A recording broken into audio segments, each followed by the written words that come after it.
least hear us?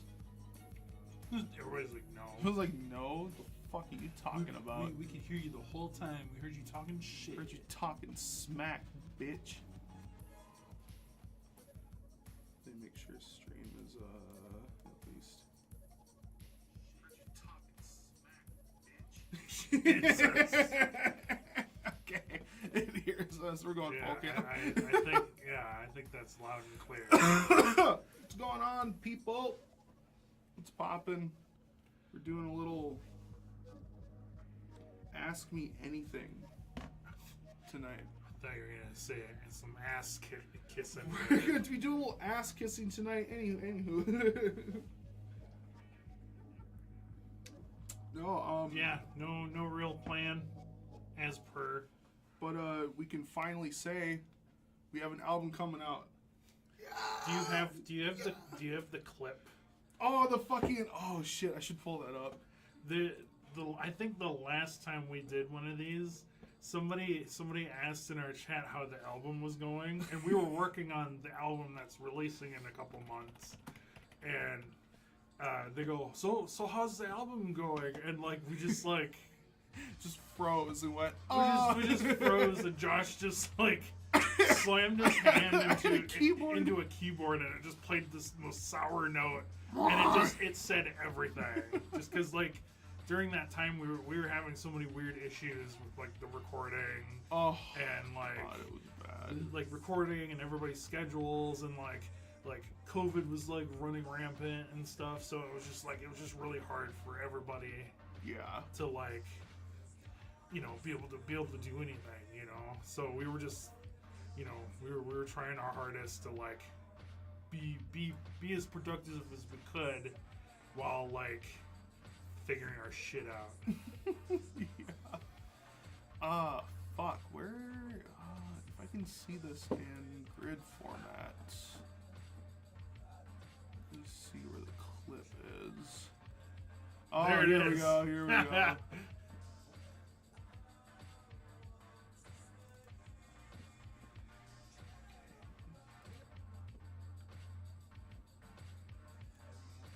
This might work out. There's no leak information on here, is there? There's just song titles.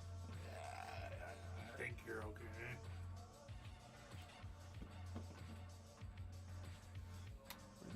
Fuck is my Streamlabs? There it is.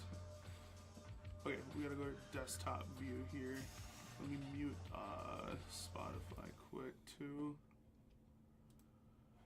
Okay. Hopefully this doesn't become way too loud or anything. Yeah, we'll see, I We'll guess. see what happens. Any update on the new album? Okay, that sounds really fucking quiet. I actually don't know how loud that was.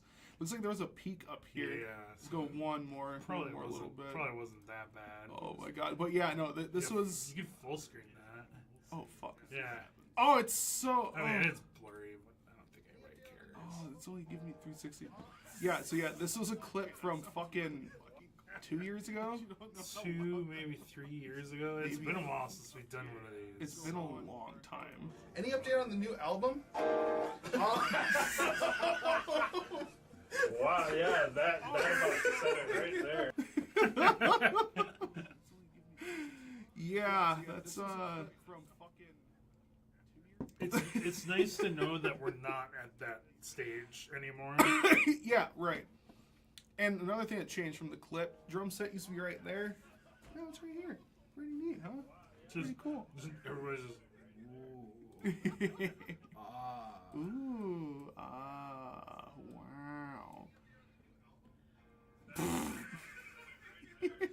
I think that's so funny. That's funny as hell. Oh my god. But yeah, no real like plan for tonight. Mostly we're just bored as shit, really. Yeah, we're just bored, and I don't know. I brought it up to Josh yesterday. I said, should we just do one of these for like old time's sake? I'm like, I don't think bands do this anymore.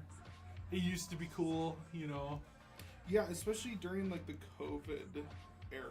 That's when like bands were like doing live streams all the time. Yeah. and yeah, they're just not super prevalent anymore. Where's Ben? Where's Cullen? Hey, I don't know. This is impromptu. I don't know. Ben's at home. I'm assuming at home. I'm assuming Sam. Sam, is he at home? Cullen. Cullen. Don't know. He's probably disc golfing or something at Just 9 at o'clock 9 at night.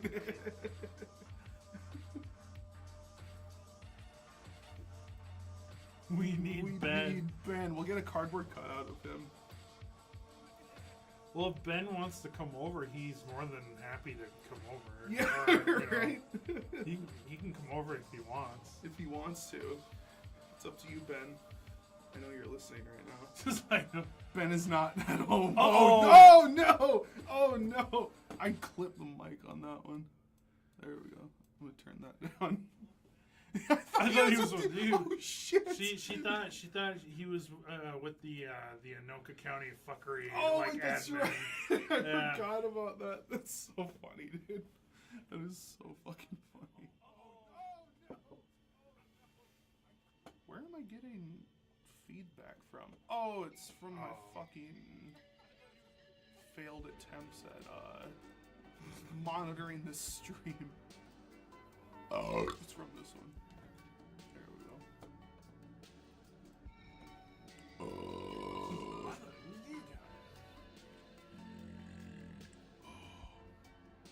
This beer is giving me the burps.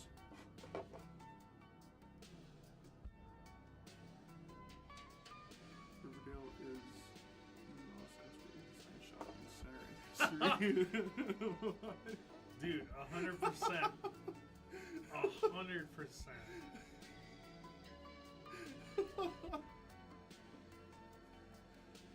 Dude, Riverdale is so like.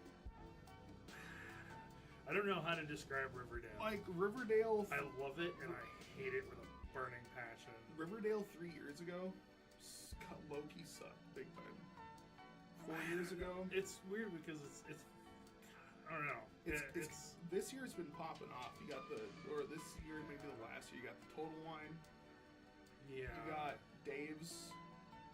You got They're just Tono's. They just love like stacking shit in there and just expecting everybody to figure it out. Like, Yes. that shit I can't fathom.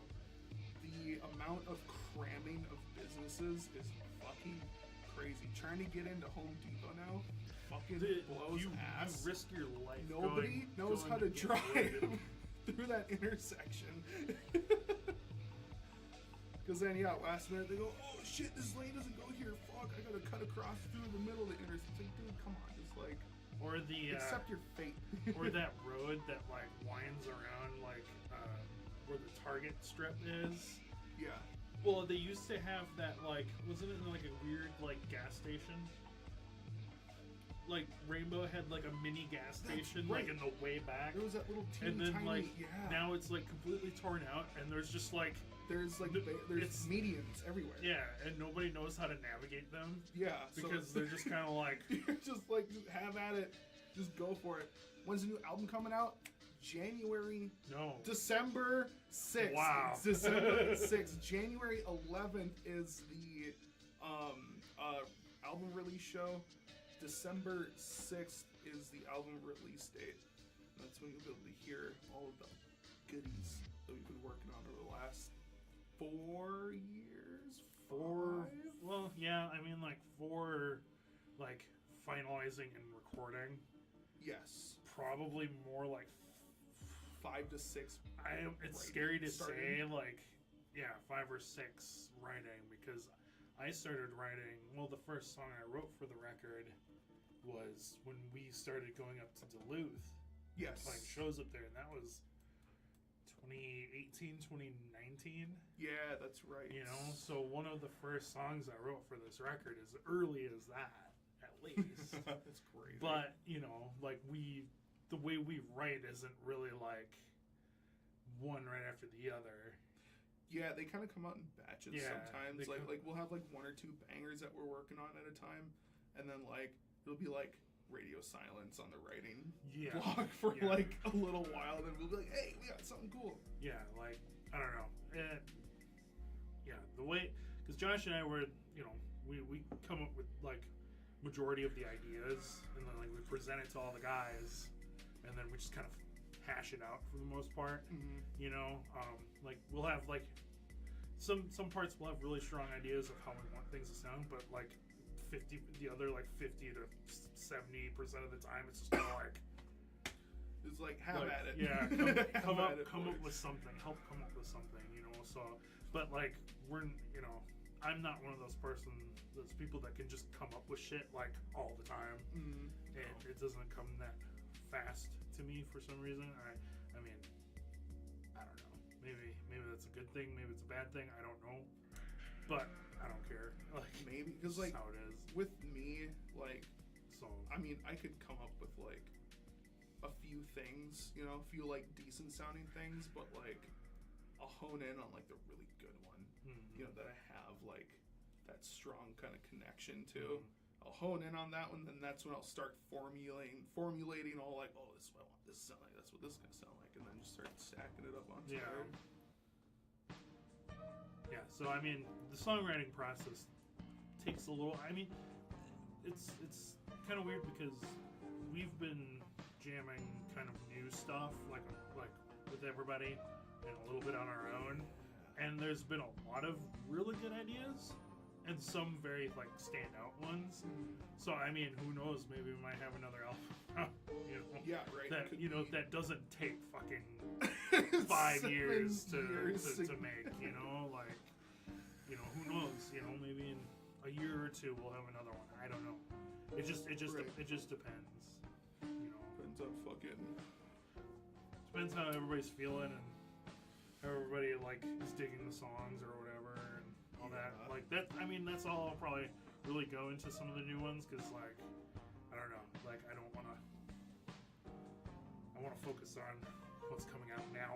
Yes. I don't want to, you know, be like, oh, fuck that album. Like we got other stuff. we got other things. We got other stuff coming down the pipe, you know, Come on. like that kind of stuff. Like I don't want to, you know. I mean, it's good to have other stuff in the works, you know. But like I said, I don't know if that's just like, you know, quote unquote my ADHD brain sometimes. Yeah, It's like, I do feel that. Yeah, because like you feel like you're focusing on one thing for super long, you kind of get a little tired of it. And then you And want to then- like, and then, like, talk you- about the other And, like, one. the new Yeah. thing comes up, you're like, ooh, yeah, fuck yeah, let's do that. It's like, Yeah. nope. Nope, we gotta focus in You gotta here. get this you know? out. Yeah. Yeah. James. Hello. Oh, James. You are a beautiful bastard. You beautiful bastard. Nah. James is a beautiful bastard.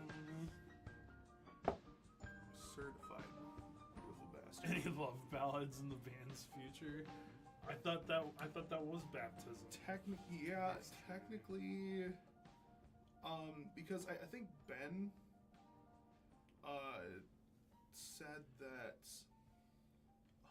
for benevolence, because benevolence means like a feeling of like love and stuff.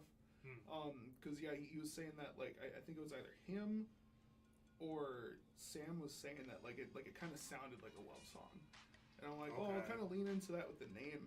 I want to make sure that was Yeah. the right one. I mean, and I know I wouldn't say it's a love ballad, but Yeah, not like Uh, outright. yeah, I mean, Or benevolence is an act of kindness. yeah. Desire to be good to others. Well, I was gonna say, Charitableness. like, it's not a, like, I don't know. There's, like I said, I don't want to, like, discuss too much or give away too much about stuff that we're working on for the future, but there is one that is very, it's not love, but it's, I don't know, there's, like, kind of like a love, beauty, and chaos kind of song idea that we've been, like, we'll visit it, like, once in a while. Like, Yeah. it's that one that it was one of the ones we were like jamming up, and we all looked at each other and went like I was almost like ready to cry, and like Ben was like, he's like, yo, that was like he's like, I thought I was watching a movie about like, you know, people falling in love or something or whatever. It was a while ago. Yeah, I was gonna say. I feel like I remember that kind of. So I mean, like I guess, sure. Yeah. I don't know how to explain that. But I mean, yeah, maybe Baby making music. baby making music. Yeah, maybe. Maybe. If any of y'all make a baby to our music, Oh. I will go to I don't know, like your baby shower or something. I don't know. Yeah, maybe we'll perform the song at your baby shower. Oh shit! Imagine. God, fucking imagine. Like we said, guys, we have no fucking plan tonight. Yeah, we're just fucking around. We're fucking around. If you know, if you guys wanna, like I said, you guys wanna hang out, chat, ask us questions. We're open book. this is pretty impromptu. We were just kind of like, It's like, let's do it. fuck it. Let's do it. Let's get it going. Are people having tasty beverages tonight in your branded surrounded by water glass? Anybody? Y'all are Kubrick, Kubrian.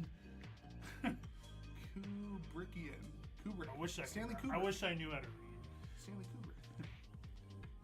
but that's respectable. Baby making music. Fuck yeah, man. At the baptism, Baby. we will perform our baby making music at the baptism of your child that you have made the baby listening to our music to. There's a lot of levels and layers to get us to do that, so all of the prerequisites have to be met.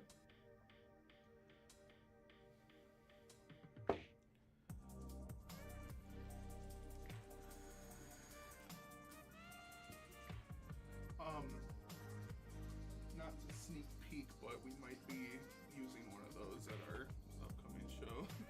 Oh, we definitely will. It needs to get used. It has to get used. You can kind of hear it at the end of baptism if you're listening to it. Oh yeah. It's kind of hidden in the background a little bit at like the last like that last phrase right at the end of the song. You kind of hear a little piano poking through. That's what that is. So yeah, we're bringing it along. Bringing some extra instruments along, I guess. Yeah, extra instruments. I got a new pedal that could play. Everybody's like, ooh. A new pedal. It's the TC Electronic Ditto Plus, so it's the same size as their their small Ditto, the original Ditto, but this one has capability of holding 99 loops, and you can have, I think it's about an hour of time, like loop time on it, essentially, like collectively. It's gonna be awesome. You need a keytar? Oh my god. No, Ben brought that up. Oh, getting a keytar. We need a keytar. We had 2 people saying we needed a keytar. Well, I mean, if 2 people are saying we need a keytar, there's probably like more people. It's probably like a million. There's an army out there. Surrounded by water needs a keytar.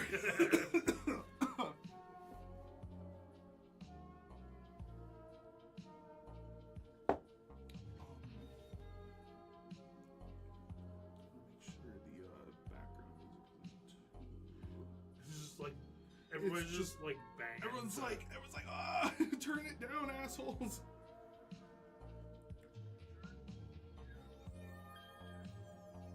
I mean, it doesn't, It's- like as far as like the peaks and all that, it doesn't look Yeah, terrible. peaks look fine, but I'm gonna turn it down a touch. And one of those hand wavy wah wah doodads. You mean a theremin? A theremin would be kind of sick. I've actually talked about getting a theremin. A theremin would be cool. Like, I would be bad as hell at playing it. But, like, back in the 20s when people like actually knew how to play those things, like Yeah. 'cause they had like the time, Where I was like, you know. But yeah, I can't remember her name, but she was very famous for being like a vaudevillian, like theremin like player, and she could like the way she played it, it made it sound like a person singing. It had that like that 20s like vibrato to their voice, because when they would record, it would be very accentuated because you had to like overact, yeah. you know, into the microphone for like things to really pick up and be accentuated, you know, because just the recording It was just of the time, not, you know. not not what we can do at home now. Yeah, Which is literally fucking insanity. record an entire album and then send it to a guy. Yeah. Send it to a guy and go, holy crap. Send it to a guy and go, hey, this is our first time doing this. See what you can do? And he goes, I got you. Well, the funny part fucking is- Matrix level so- fucking like editing goes, here you go. Yeah, so we sent the record out to we sent it out to like a handful of like different like mixers, like if everything from like the top, like when I'm not saying like the top, like Yeah, the top dude in top Hollywood. yeah, like, but we sent everybody from like the top of the pay scale to like the beginner in his like basement, you know, and like we went through like a handful of these guys. Like 5. There was a good handful, and we landed on. I knew right from the get go. Like I already I had a just feeling. just from name association alone, and like the bands that he's worked with in the past and stuff like that. Like I already knew like this guy would have been like the guy. Yeah. You know, and it just so happened to be Adam Tucker from Signature Tone from Minneapolis. Like, and I'm not saying like any of the like the guys that we sent it to that did work on it, you know, did a bad job or anything. Everybody did a fantastic job. Did an amazing job. Everybody except one person that I will let be nameless. Yeah. Just because like I don't want to, you know, No. I don't want to do any of that business. But like I said, everybody we contacted except for one guy was, you know, very extremely nice to us, and they did fantastic jobs like on, you know, on their you know, on what they could do with it, you know, like, but it just so happened that like Adam kind of, you know, right from the get-go, like knew us, knew what we wanted, and kind of wanted to hear, and he had a great price point for what he was achieving. Dude, wonderful fucking. You oh know, my God, so- yeah. So teaming up with Adam was awesome, and like I said, just from like the bands that he's worked with and like the people I know that he's worked with in the past, I'm just like, I bet you $1 million Adam's gonna be our guy. Yeah, You know. there were 2 people that like the very first like demos that we got back from them. There was 2 guys that like immediately had our sound like in their heads, like they knew what was going on basically.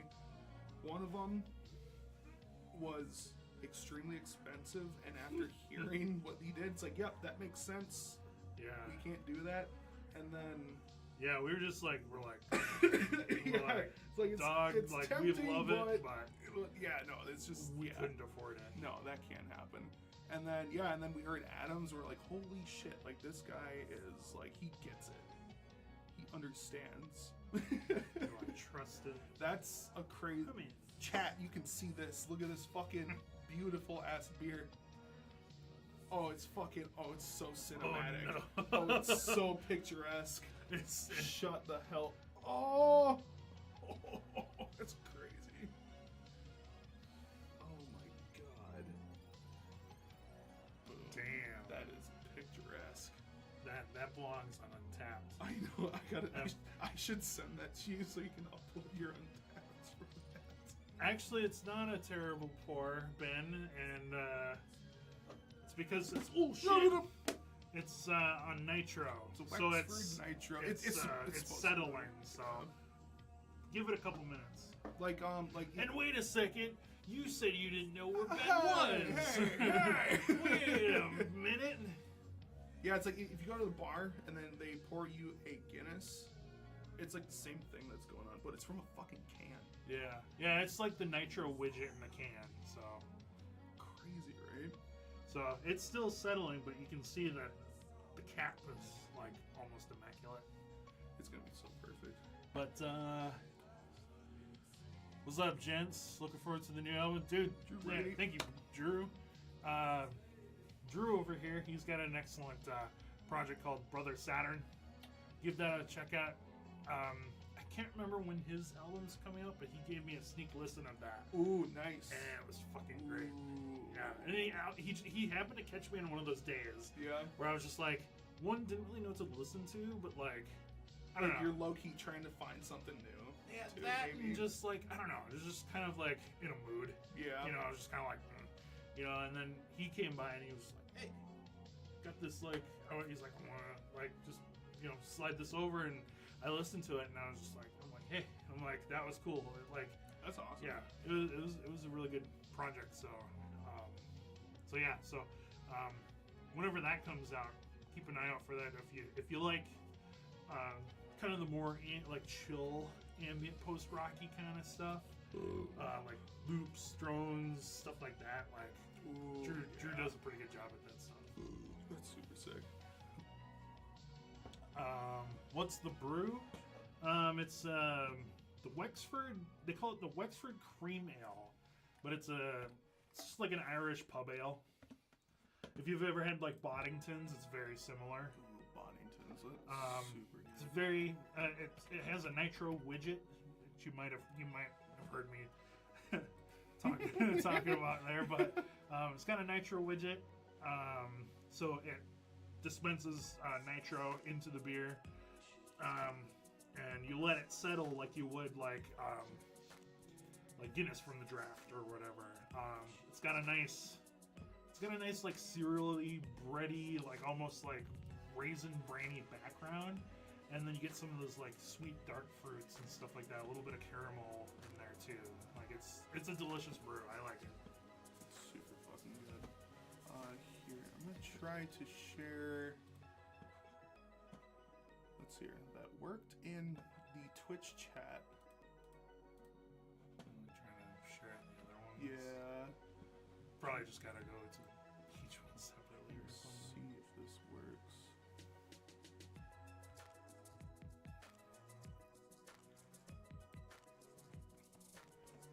Here we go. If people can see it, I'm linking Drew's stuff, Brother Saturn in chat. If anybody wants to check that out. And then well, yeah, and then James's guys, like the fucking name. I'm sorry, dude. Blame the Witness. Blame the Witness. That's right. I was like, I don't know why I was gonna like. I think he had a few, couple projects going on. So yeah, my brain was racking. I'm like, which one? Which Yeah, one? I listened to that record again recently, and it'd been a hot minute since I listened to that, and that Blame the Witness record's pretty damn good too. Yes. Oh yeah. And I think, correct me if I'm wrong, James, if you're still with us. I think didn't Will from 1459 work on that with you? I feel like that is true. Because that was I saw that. 'cause like I said, that was a Yeah, good yeah, one. yeah. Here's a post from Yeah. 1459. Jim's sleeping.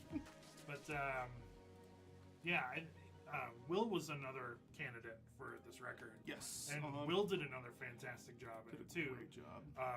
You know, just wasn't quite exactly what we were looking for, Mm-hmm. but he was great nonetheless. And he was he made you feel like you were gonna get taken care of.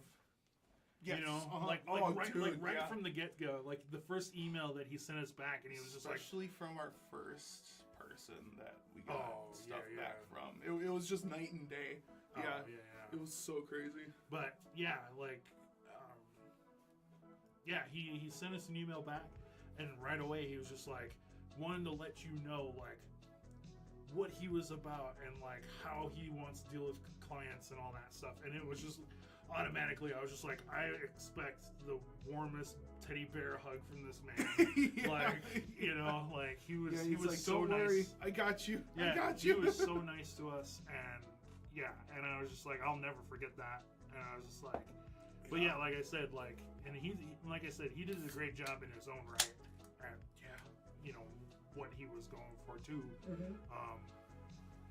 But yeah, like that was just upon that. Like I remember like reading that email, and I was just like, all right, boys, just give it to him. Boys, give it to him. Like we haven't heard anything yet. Just give it to him. You know? Yeah. Let's catch up on some comments here. I thought I saw something from Drew. It says, how's the homebrew stuff going? Thankfully, things are going good still. One of our previous brews, we did a traditional goza, which is, it's basically like almost sort of a sour-ish beer, like kind of more tart, but it's got like sea salt and stuff in there. And coriander, just a small pinch of it, so you don't get that like super, like for me, coriander, it's very musty. harsh, musty, it's like, ugh. Like a little too earthy and musty. I've been trying my best to get into Oh, God, coriander. yeah, Like coriander's such a hard one for me. But especially in beers, like it's a very hard spice for me to get into in beers. But I've been trying my best. Like nowadays, I more so associate it with like celery salt. it's very celery-like. So, and that's, I think we had a comment from somebody about celery salt in our, they're like, oh, it reminds me of celery salt. And I'm just like, It's like, yeah, yeah, no, that is a fair assumption. very fair. But, I mean, as far as like the output of home brews, they're a little slow at the moment just They're because slow. we got so much shit going on we're lately. focusing on this right now. Yeah, we're trying to really get this stuff, like, make sure it's taken care of, everything goes out smoothly, all that stuff. It's been a roller coaster. It's been crazy lately. So. Especially the last few months, just like trying to prep and plan for all this stuff. It's been absolutely Yeah, nuts. but I think the next couple brews on deck, we're thinking of doing like a. I mean, we could still have time to do it if we really wanted to. We were thinking of doing like a fall time like IPA, yeah, where like it would be like a red IPA, where the red IPAs they're bitter, but they're a little more like piney, a little more you get more of that malt background. it's like an IPA that looks like this, Yeah, essentially, yeah. or essentially that, Or Those maybe are even the same like color. some people call them like hoppy American ambers. I've heard them associated with that term because some people don't necessarily consider them like IPAs for some reason, which is weird because they're heavily hopped like IPAs. But we thought about doing something like that, but like age them with oak cubes. Yeah, Kind of really bring out some of those like woody characters of it. super nice. I think that would have been like really interesting. We don't see that around here. There are a lot of wood aged pilsners, especially from Modest. Yeah, there's a ton of those. But that's kind of what inspired us. We're like, oh, there's all these wood aged like pilsners and stuff. Like, what if you wood aged an IPA? And we have a no oxygen setup too, so it's Yeah. not like aging an IPA is bad for us. You know, if we were doing that in like a normal carboy, it'd be a little iffy, be very that iffy, would be- extremely iffy. We get an oxidized IPA Oh, like God. right away. Yeah, but yeah, because we've got everything's under pressure with spunding valves and stuff. Yeah, we can do it. That would be easy. So yeah, that's a brew on tap. I'm sure. I think you were talking porter. I want to do an English porter, an English style porter, one that's very like quaffable. Yeah. One that reminds you. Open up the hatch. And Yeah, one that reminds you of like the old like shipyard like workers. Like you know, you just like- got off of a long day of fucking slinging rope on the Yeah. ships. And then you go in and because like back in Ireland, Guinness used to be like historically Guinness used to be porter. Well, that's just what they called it. Yeah. Because it was a light version of what the stout was. And stout was just stout. So porter was porter, or they called it plain, a pint of plain. Because it was the plain version of stout or porter. And stout was actually stout porter or porter stout because it's all the same classification, but it's just a stout version of that porter. Stout, heftier, okay. more ABV, more stuff going on, and so historically, when you see like Guinness on draft or Guinness in bottles, Guinness draft on bottles, that's technically plain Yeah. or porter. It's lower ABV, easy drinkable. And then when you go to like the store and you see, they call it double stout or extra stout or something like that. That was technically a stout.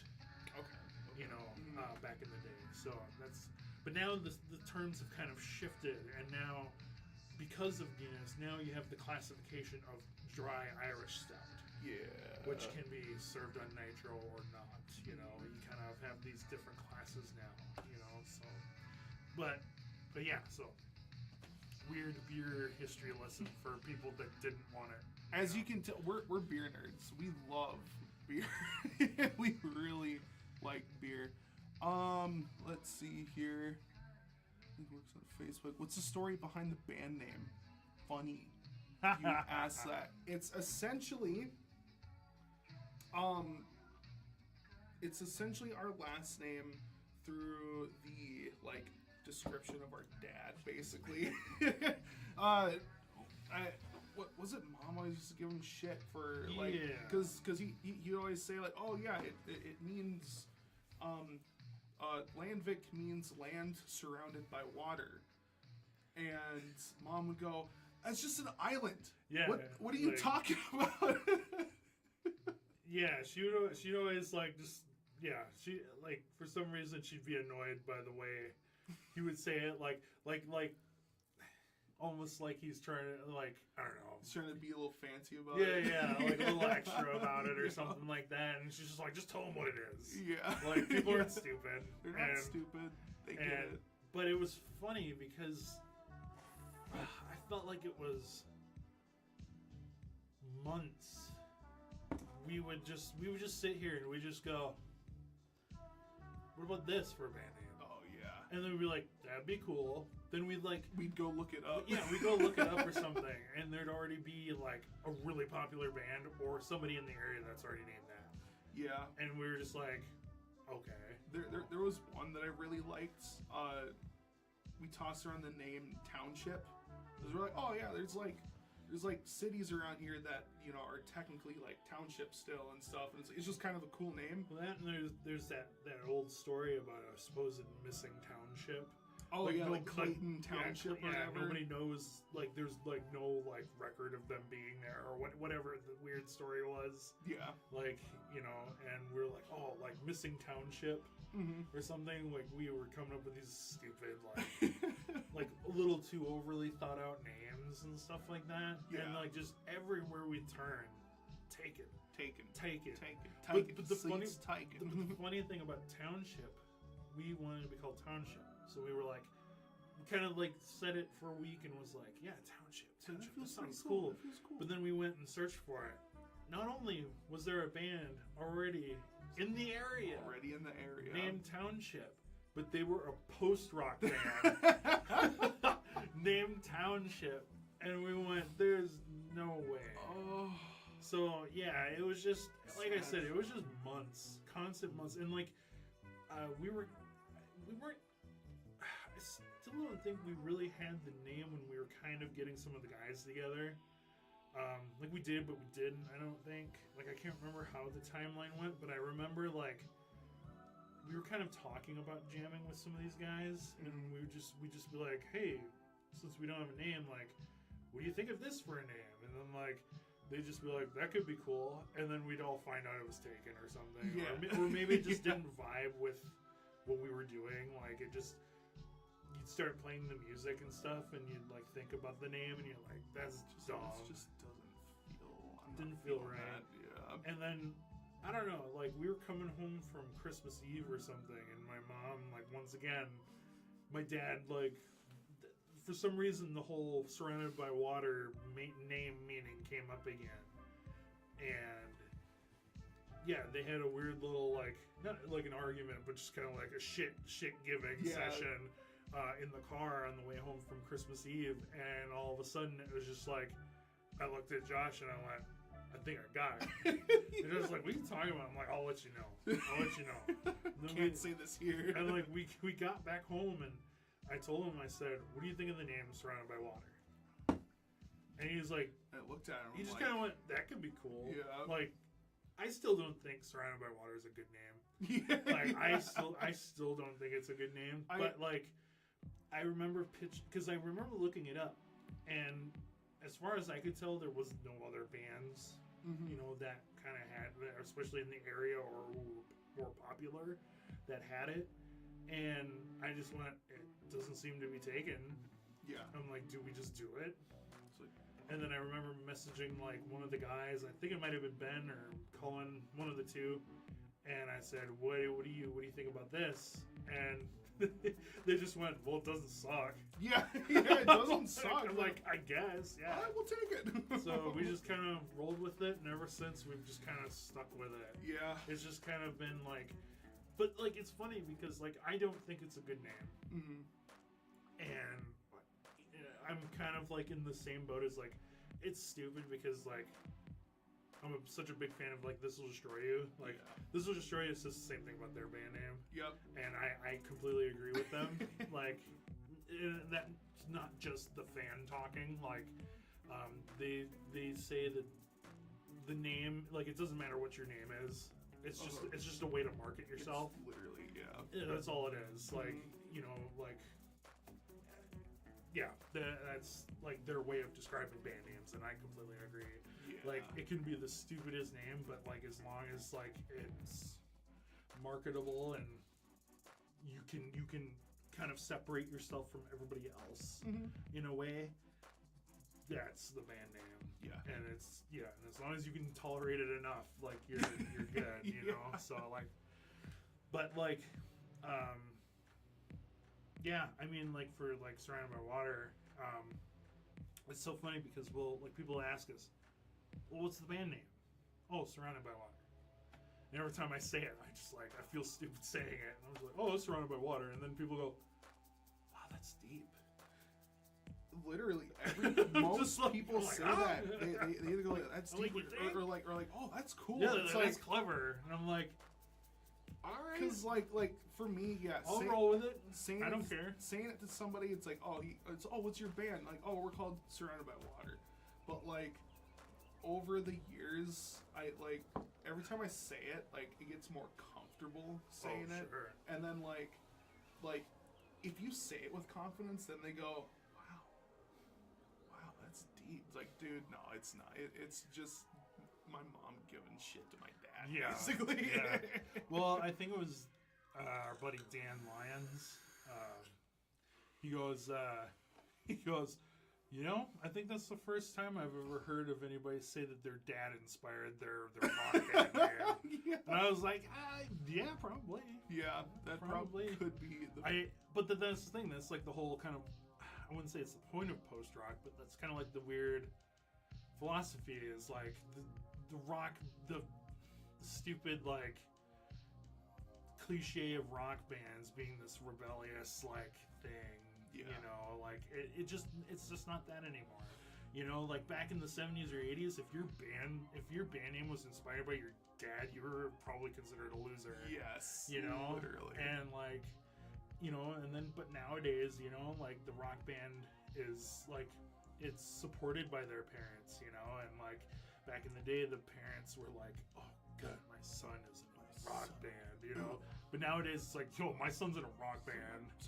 You know, now it's like cool, and they appreciate it and they support it, you know. And our parents are super appreciative and support Yeah. everything that we do, which is really cool. And like, but that's the other crazy thing too is like, those are the only people I ever thought who would be supporting this shit. Right. You know. Mm-hmm. But no, like all of a sudden, yeah, like however many years we've been a group, that has always been that thought has always been like I don't know what the word is, just completely like demolished by everybody, you know, who's like supported and been really nice to us over the years. Yeah. And you know, it's been really nice. You know, you kind of feel blessed in that sense where you're like, shit, we got this many followers or this many people coming to our show and this many people saying really nice things about like our new music or whatever. And it's like, well, I never thought anybody outside of just my parents would hear this stuff, Right. or care about it or whatever. you Yeah. know? Which is really cool. Yeah. Back in the 80s, your parents came to the show? Ugh. You're a fucking loser, dude. It's like, no, and it's funny, yeah, you mentioned, like, yeah, like in the 70s and 80s, there's this guy at work, his name's Ron. He fucking, he always tells me about, like, the experience of, like... Ron Lama Ding Dong. He always tells me about the experience of, like playing in rock bands and, like seeing shows and stuff throughout the 70s and 80s, like, throughout the local scene. And he always says, yeah, it was just filled with so much drugs and so much just like buffoonery, you know. And one day he asked me, like, is it still like that? And I'm like, I haven't seen, bands getting up on stage fucking snorting coke on stage and like trying to be this like this figure, God this like figure thing, like this godly figure. And yeah. honestly, these days, like, I don't know, I mean, it could just be like the scene that we hang out with and stuff, but like anybody who's trying to make themselves seem godlike like that, like how it was or is in the 80s and stuff. Cringe. Like, yeah, it's pretty cringe. It's like, fucking cringe. Like, at least I think so. It's just like, it's insanely. it's like, have some cringe. humility, man. Like, Right. have some respect. Like, have some respect for your scene, the musicians that you're sharing this with. Like, like it's crazy. Yeah. But yeah, that's the other thing too. Is like, I'm so thankful that we've encountered the people that we've encountered in the scene. Like, it's very rare do we go to a show or have a show where like somebody's acting like a complete buffoon.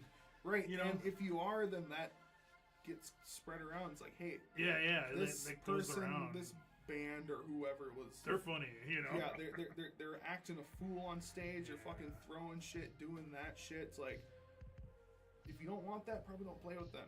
Like that shit gets around. And it's like, and yeah, Ron asked him the question of like, hey, like, what's the scene like these days? And I'm like, it's pretty fucking respectful. Everyone supports each other. Super fucking chill, awesome people all around. And the nice thing is, like, you don't even have to, like, because I think everybody's super understanding, and like a lot of the scene that we hang out with, everybody's super understanding that you don't necessarily have to like always be at every show or whatever, as long as you like give some sort of like support, like you're following their pages or you're listening to their music, or maybe you order a thing of merch once in a while or something like that. Like even like a share or like a like, or I mean, like, it's easy, but it's like it's really effective. Oh yeah. I mean, like, especially like we're seeing like yesterday with like the whole algorithm thing on Instagram. Yeah, it was interesting. Once it starts picking up, it picks just up, kind of carries, and it keeps going. The more likes and shares you get, the more interaction, just the more everything that happens with that post. Yeah, it's pretty interesting with that kind of stuff. Yeah, but yeah, and then like I said, not everybody's like, everybody's super appreciative of everybody, and it's like, yeah, it's awesome. It's awesome. And the nice thing is I feel like we've been like, our band in particular, because we never hold ourselves to just a post band. right. Like yeah, sure, we are a post band. We are a post rock, instrumental post rock. But like we don't like, we'll always step outside of our comfort zone every once in a while. We'll play with anybody. Yeah. Like, we'll play with the metal crew. The metalheads have been really nice to us. Metalheads took us in during our first like couple years. Yeah. They took us in with open arms. They're like, here, this is your home. We're like, yeah, thank you. Yeah, we've always been super appreciative of those guys. They've been always super nice to us. Especially the when we play the Doomsday festivals. Yeah, those are super always fucking fun. Those awesome. are super awesome.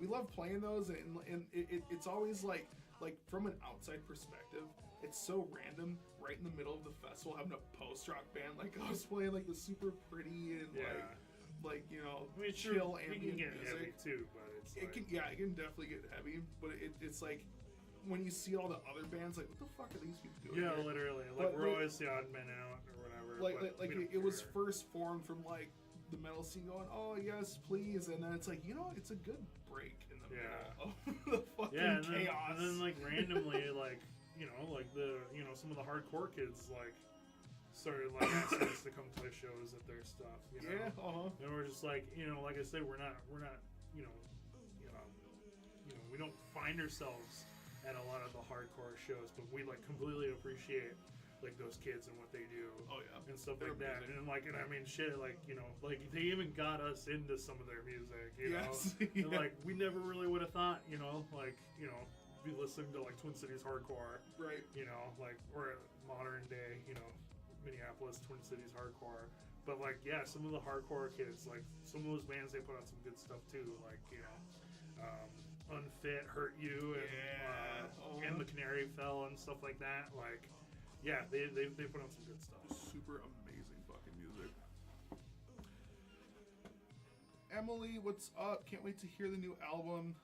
Thank you very much. Yes, that will be. I can't wait to hear it. You know, just kidding. I can't wait to hear it too. Robert hasn't heard it. No, yet. there's this like I've probably listened to this album 40 times within the last handful of months. Like, yeah. Like it's weird. Like, it's like, mind numbing I- sometimes. sometimes it does get mind numbing. I'm not sick of it yet, which is crazy, but like I don't have the feeling of this thing is fully complete, Oh. which is super strange. Like I feel it's because we still have 2 months, 3 months worth of Oh, work left to sure. show. Like on the back end, you know what I'm saying? Like we gotta get some new merch. We gotta get all CDs. we yeah. gotta get CDs, T-shirts, T-shirts, all that fucking- fun stuff. We're still prepping for the release show, so there's a lot of work left on our end. Oh yeah, But like, so we've just started rehearsals. Like, yeah, yeah. So that's probably why I don't feel like this whole thing is like done and over with yet. But on December 6th, when that comes out, It'll be just so- I'm gonna listen to that in its entirety, and I'm pretty sure that's when I'm gonna feel like it's like this thing is done. yeah. It might be a wild ride because it's like 4 or 5 years of work into this, which Yeah. is insanity. Yeah, I don't know. I've been in this like I don't know. There's this part of me that's just like can't wait to get this fucking thing done. Yeah. Oh yeah. Yeah. I cannot But wait. at the same time, I'm just like I don't know. I felt like I would have had this, but like this. Every time something gets completed, there's this little thing of weight that gets lifted off your shoulder, but it's not the whole weight.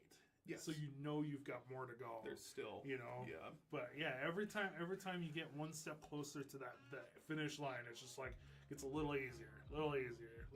So I probably won't be completely free until like the 11th. yeah. During our release show. Yeah, because Right after that, after when you play your last note, it's just like. who knows? I might cry on Right, that last note Who because fucking knows? it's just been, you know, like I said, it hasn't been like hellish, but there's times where it feels like it. They're like in the planning stages. Like I will admit, there was a time there where my entire body and mind was saying, I don't care if this thing gets done or not. I really don't care because there was just constant like trying to learn the equipment, trying to learn miking techniques. I mean, it's a lot. It's And we didn't realize it was gonna be a lot. doing it from But- starting from scratch. That was fucking crazy. Yeah, but I mean, we did it. We did it. We're Sounds here. pretty good. Like, We're sure, here. it's not a perfect record. Yeah. It's not a perfectly sonically sound record, but it sounds pretty good for what we did with it. Really fucking good. And I feel like that should just be like seen as an accomplishment Yeah. rather than just like, you know, like did all that work and it still isn't like perfect. But it's like it's never gonna be perfect. You know, Yeah. that's the other thing you gotta keep in mind too. Is Even just, if we had access, like a $50,000 budget, and we're at like the best studio in the fucking Yeah. world, I'm sure there'd be things that we. I mean, that's why people like George Lucas exist. Like, he, Yeah. he thinks Seriously. Star Wars wasn't perfect when it came out, and he continued to fuck with it up until like Disney acquired it. And, Like, and look what state he left in it. It was not good. I mean, yeah. So I mean, like artists will always feel that way, you know. Yeah. And you just gotta tell yourself when enough's enough, you know. So I think what we've done is like, you know, like kind of what we were talking about painting last night, where it's like, you know, like your paintings will like get better with time the more you do it, you know. And sure, yeah, in this particular situation, this painting takes so long to do This one in that particular. it won't. You won't notice the improvement until like a couple years from now, when the next record's out, and Yes. you go, holy fuck! Like our songwriting has improved, the sound quality has improved, you Yeah. know, and stuff like that. So it's like, Because what, like, even with this one, like, we sent off all the tracks over to Adam, and like when I did that, I was like, you know what? Yes, everything, as far as my knowledge goes, everything sounds how it should sound. Everything sounds good. And then we're getting mixes back from Adam and stuff. We're like, hey, this isn't sounding like this, and then it's like, oh well. You know, like we were having like issues with like kind of toms and stuff on the drum kit, oh yeah, and it's like, oh yeah, they're all kind of sounding a little samey, but like there's still you can still get that definition. yeah, And from what Adam said, yeah, he was like, yep. So the way they're tuned will make it kind of sound like that, and then like even with like the microphones used, they don't have that massive dynamic range like a Sennheiser 421 has. You know, whereas the 421 is 5 times more expensive than an SM57. yeah. Yeah, so there's, like I said, there's a lot that, you know, a lot of room for improvement on all levels. But like I said, for what we did with it, For what we did, for what we have, is fucking insane. Yeah.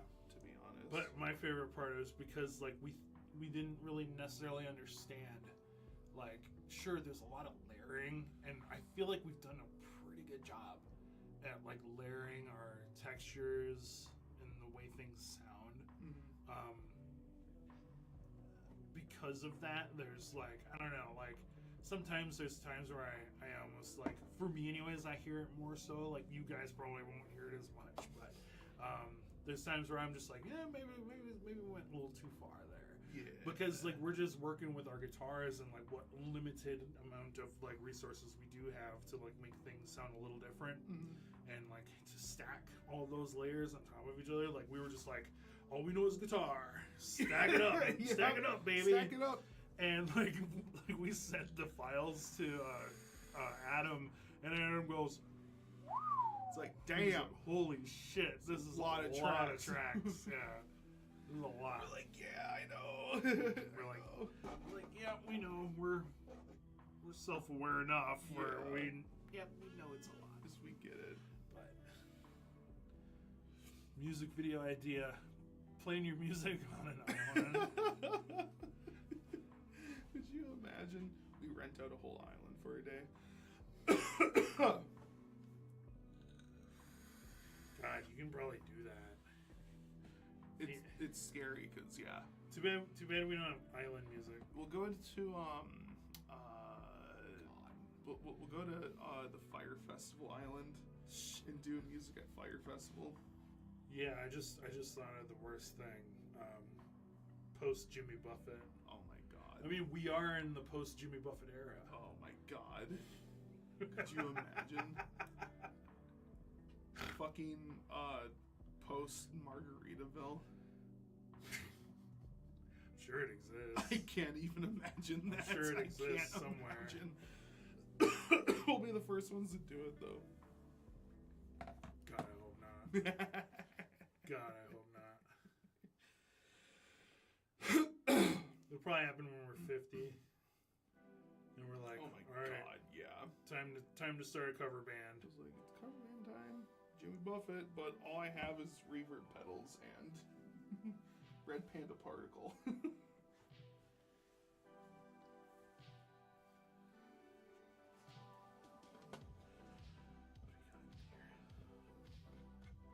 You missed me. You missed me. me. If anybody needs a beer now, it'd be a great time Same. I'm out of beer. to get beers. I am out of beer too. Everyone's out of beer. Everyone's out of beer. Oh, we keep forgetting As Ben. Does he still have kegs of Surly? At Oh his yeah, house? that's right. Yeah, whatever. If y'all are still watching, whatever happened to those kegs of beer? Because there was so much. It seemed like there was a. I mean, at least that's what the That's bartenders. what the bartenders were saying. Well, okay. So for context, we went to our drummer got married over the summer, and we went to it, and it was a fucking great wedding. It was like one of the first weddings I went to where I actually felt like I had fun. yes. Like most weddings I go to, I'm just like I'm drained. I don't want to be there anymore. You know, I'm just like it's like really stuffy and just kind of just like you're sitting in like a chair the entire time. Yeah. This place was like it was cool the way it set out. Like there was just like there's different rooms to explore. Like they had like an outdoor like deck area. Like they had all this cool stuff, you know. And I was like, I really appreciated that. Like kind of being able to like zone out in a new zone, you know. Yes. But yeah, they had like kegs of Surly Furious there, and we just like every time us three would show up, Yeah. they'd just go, "What can I get you, gentlemen?" And we're like, What can I get we I think you know the answer to that, and then they're just like, "Well, we got plenty." And then like by the end of the night, we're like, "You guys run out yet?" And we're like, "No, we still got a shit ton." And I'm like, It's like, "Ooh." ooh, I think I know what I'm getting. I think I know. But yeah, we keep forgetting, like, as a joke, like, ask him, like, still Like, nursing those kegs of Still Surly. got those Surlies. Is this Cullen? That must be Cullen Cullen. Sands, we tried our best to finish them. We did try our best.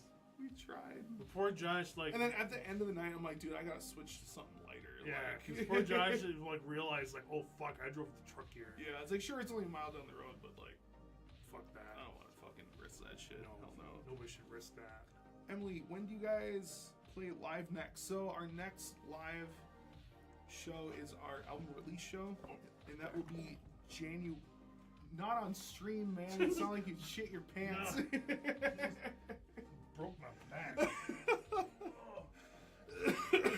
But anywho, yeah. So next live show, that'll be our album release show on January 11th, 2025. We'll be at a venue called Zora, darling.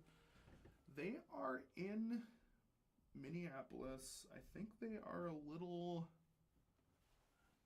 they're close to the Terminal Bar, I think. Let me look that up really quick. Let's see here. Zora, darling. First Avenue Northeast. Yeah, so they're like a block along Hennepin, block from Hennepin. Just kind of next to Nicollet Island. From pictures, from what I've seen, awesome venue, wonderful fucking venue. From what I've heard, they have great sound. They have like a super good vibe in there. It's super chill and crap.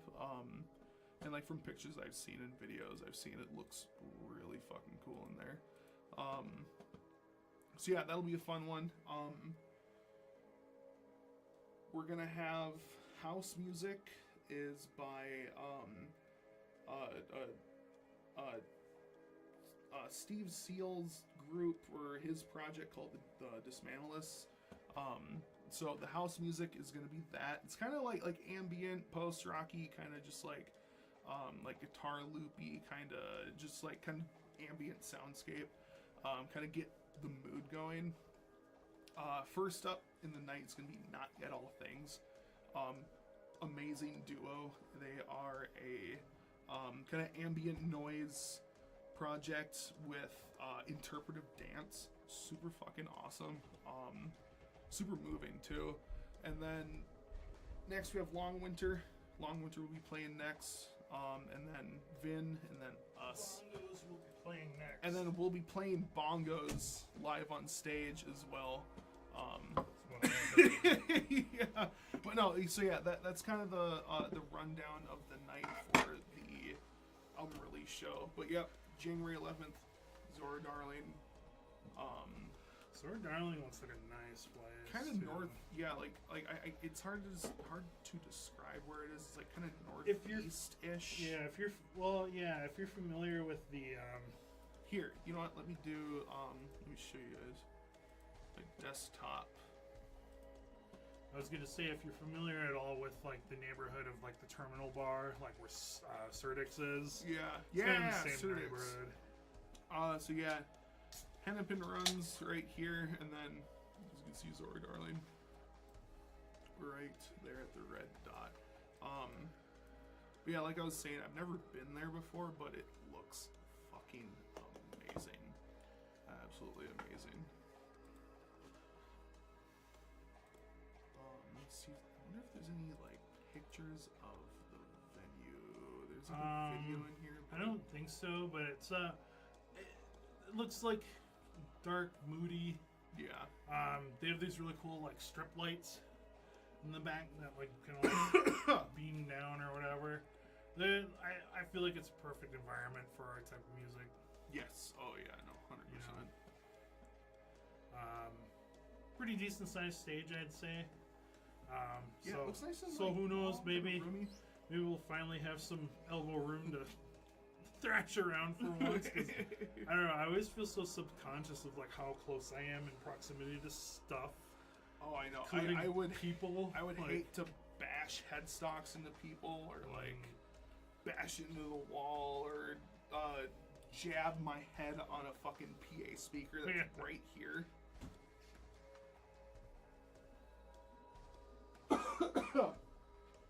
But yeah, no, that should be a really fun one. But yeah, January 11th, that's gonna be a big one for us. So I would, I would love to see all our friends and family, We gotta and pack that fucking like place. I would love to fucking pack that place. have to pack that place.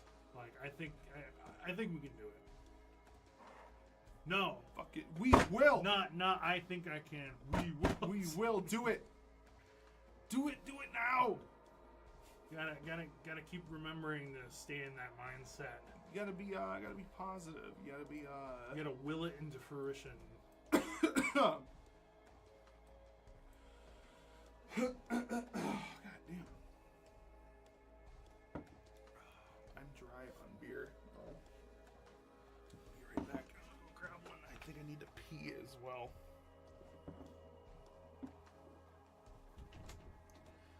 I'm having a good time. Not. Alright, you're in my domain now, so.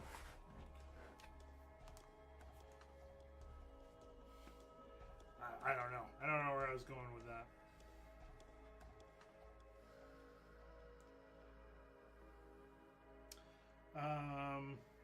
Did we ask the question already? What are people drinking tonight? If you're drinking anything, if you're smoking something, share it. Like, what's your weekend vice? For us, it's beer. It's always been beer. Cigarettes too, but we'll save those for later. Right now, I'm drinking Bent Paddle's 14 Degree, the Amber Ale. See if you guys can see that. Oh, the other way. There we go. Bent Paddle, great craft brewery from Duluth. If you've ever had them, I'd say give them a shot. I do enjoy them quite a bit, especially this Amber Ale that they make. It's a weird cross between an English amber and so an English amber, kind of like an ESB, an extra special bitter.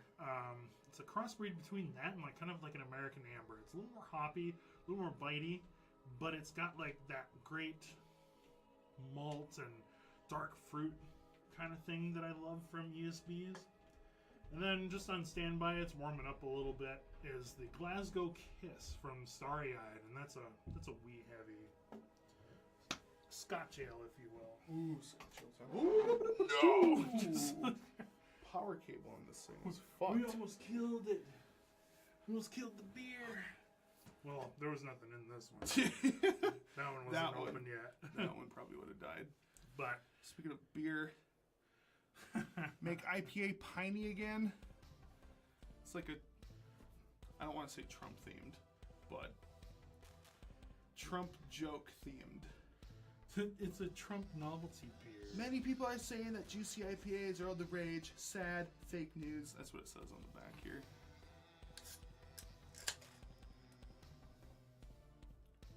But yeah, if you guys are drinking something, put it down in the chat if you feel like we should check something out. Yeah. We're always on the hunt for new brews and stuff like that. James. Burning the wacky tobacco and sipping a hams. Hell yeah. Hams is always go-to. Especially go-to, like, at a bar that I don't know what I want. Or, like, if there's nothing else there. Like, okay, I'm going to say something that's going to piss a lot of hipsters my age off. Fuck PBR. Fuck PBR. Hams all the way. Like, or is that the new, like, meta? Because when I was, like, 20... 21 or whatever, like PBR was like, that was like because they weren't really making hams anymore. True. You know, hams really wasn't like I know it was bought by like Anheuser or whoever makes it now. Yeah. But it wasn't. They just weren't making it anymore. And then all of a sudden it made a comeback. Yes.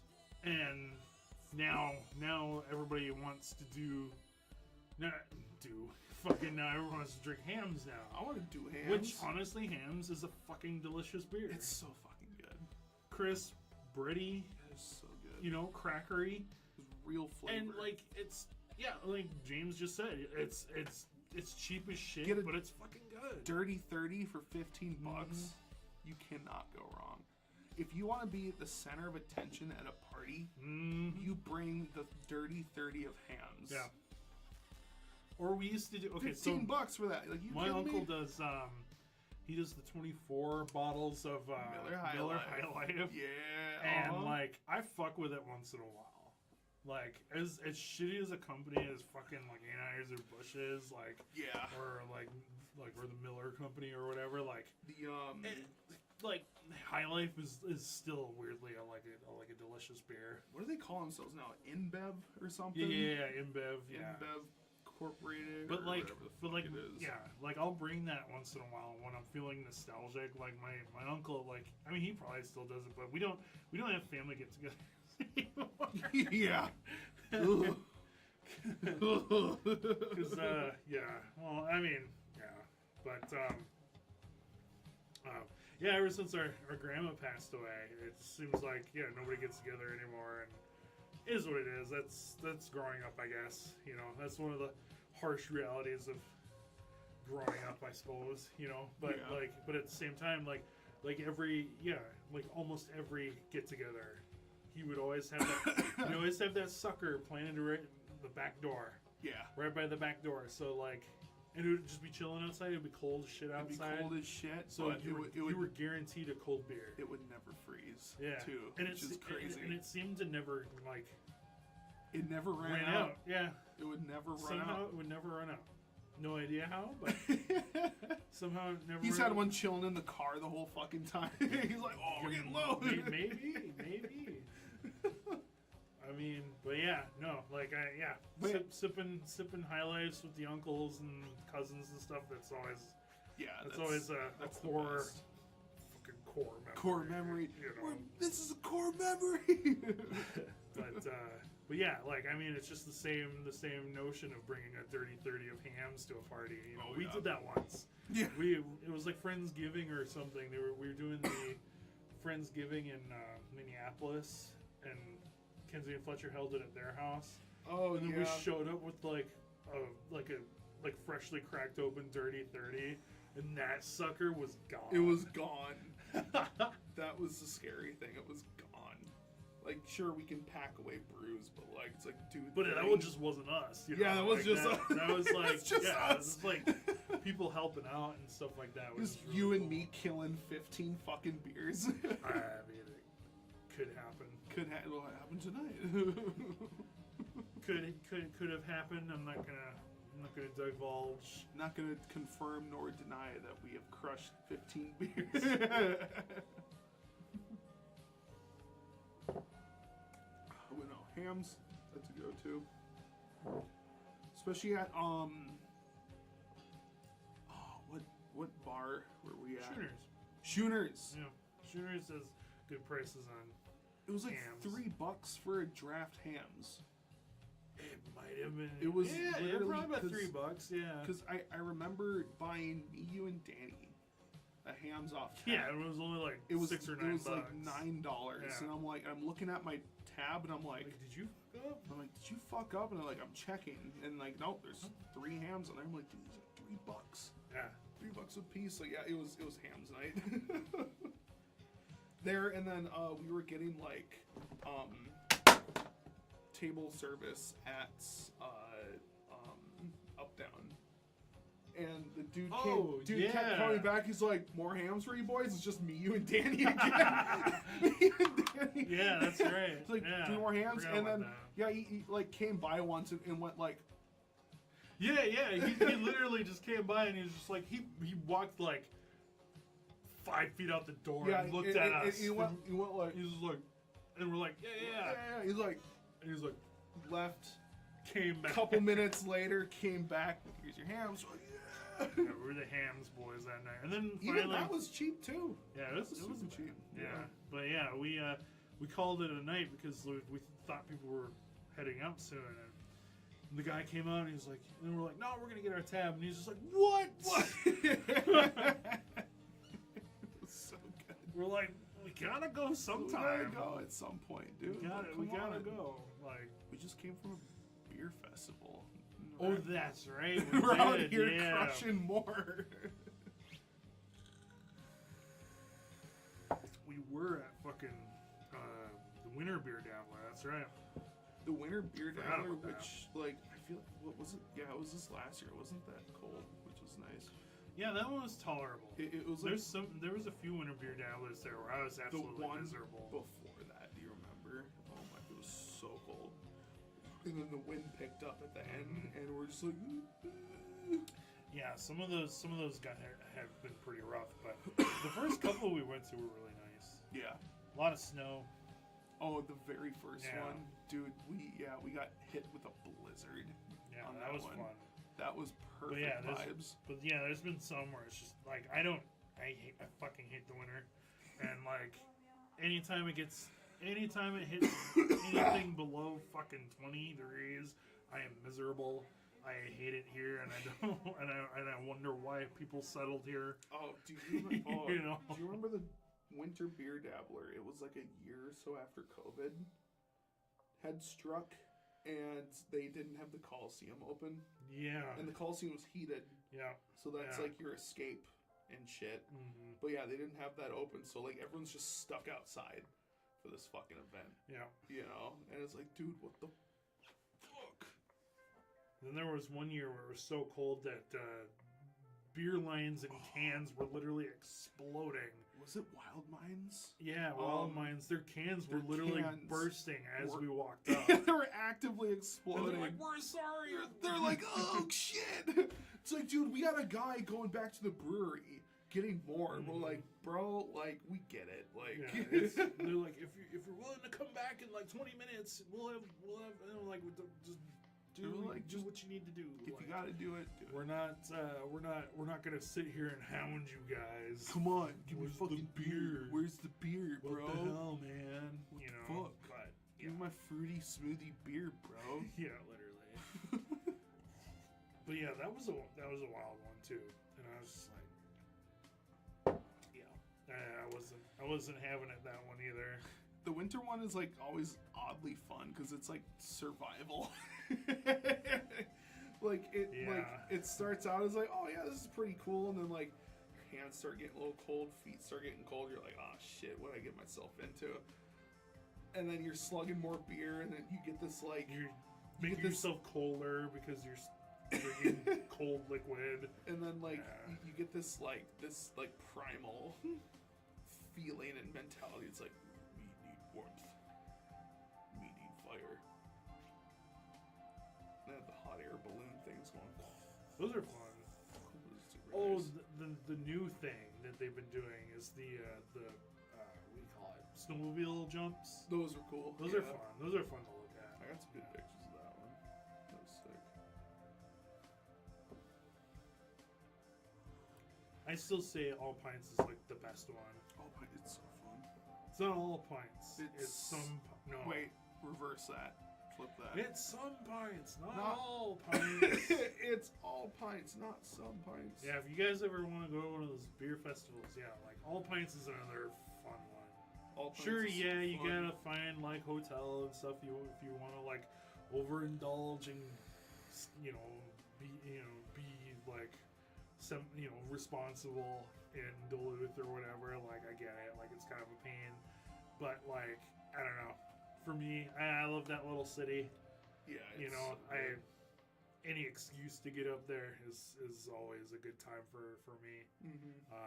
But yeah, what we'll do is we'll try to get one of those like condos or suites or whatever they call them. And, Yeah. we'll shove like 8 people in there, and yeah, and then we'll just be up there for the whole weekend.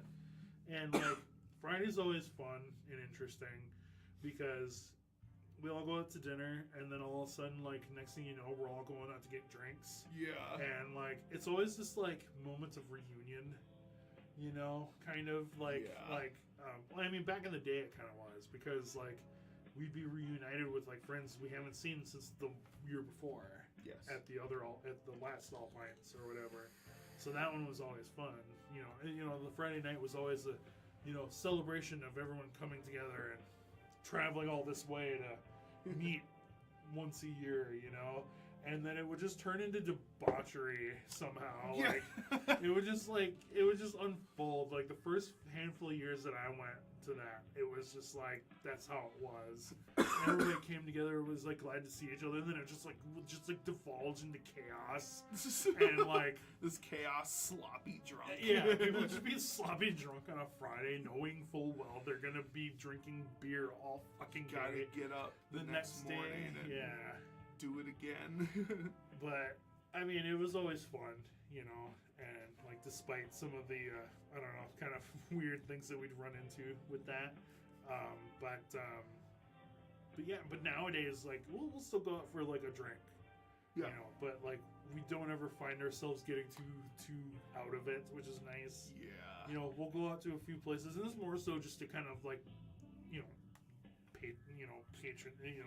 show patronage to like the businesses, you know, while you're visiting, you know, and a lot of times it's like, you know, it's the usual stops. Yeah. You know, gotta go to Dublin's, gotta go to Carmody, you know, or whatever, Carmody is so fun. or you know, gotta go to one of the breweries or something like that. So Yeah, we didn't stop at Blacklist the last time. no, did we? not this year. It felt like we didn't have a lot of time this last time we were there. That's true. Because yeah. I mean, we were the whole hotel situation got fucked, Oh my god. and Yeah. and then there was you know a couple hours of trying like everybody trying to figure that out, and then everything kind of got squared away, but it really wasn't like the best solution. Mhm. And you know we were trying to make the best of that. We go out to dinner, and then all of a sudden like we realized that we have to do like last minute like shopping, and then we had to go do that. And then, like, yeah, it was just like this. It felt like the whole time we were there, there was a moment where we just felt like we couldn't catch up. Yeah. Yeah, and then all next thing we knew was just All Pints. All We were like, Pints oh time, fuck, it's we like, gotta oh, go. shit. Like, yeah, like we were all just kind of weirdly running behind, you know. And then like All Points hit, and then we came back, and it was kind of like, all right, now what, you know? Yeah. So I feel like that's why we didn't seem like we did as much as we've done before.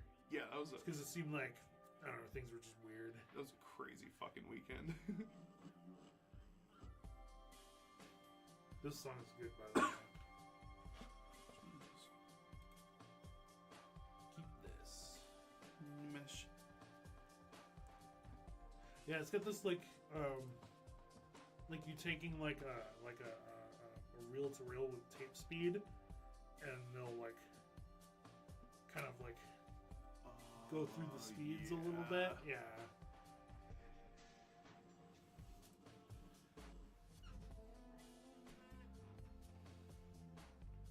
Yeah, this has been a pretty good fucking playlist so far. Vaporwave DMCA. Yeah, this is the one I use for streaming, Oh, nice. but I get yelled at for every once in a while. So Oh, really? yeah. Well, it won't like yell at me on stream. It'll be like after. Yeah, and my VOD will get muted in a section. And of course, I don't fucking know. I put it on shuffle, Yeah. so I don't know what songs where and what songs what. But somehow it finds it. No matter how low I got it in there, it'll find it.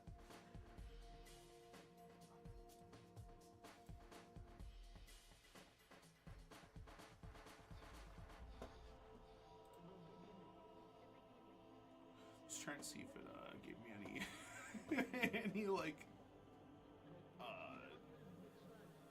what's it called? Oh, yeah. No. Warnings. It's, yeah, like I said, it's not gonna. It'll be on your VOD if you're Yeah. saving VODs. It'll tell you like, oh, we muted a section of this because we detected, you know, something or whatever, and you're just kind of like, all right. Like, fine, whatever. I mean, I've been using this playlist. Like, I don't use it every time, but every time I've used the playlist, it's never given me a strike. Yeah, well, it's good. So that's good at least. But yeah, Copy strike you.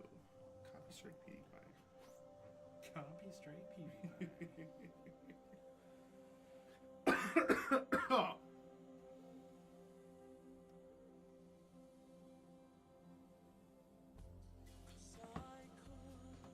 Oh, it is this song. Okay, I've Yeah. heard this. Okay, I've heard this one a bunch of times. It's alright.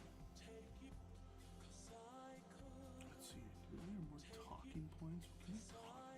Can we talk? I feel like there's like a lot of shit to talk about with like the album and like album release shit and like.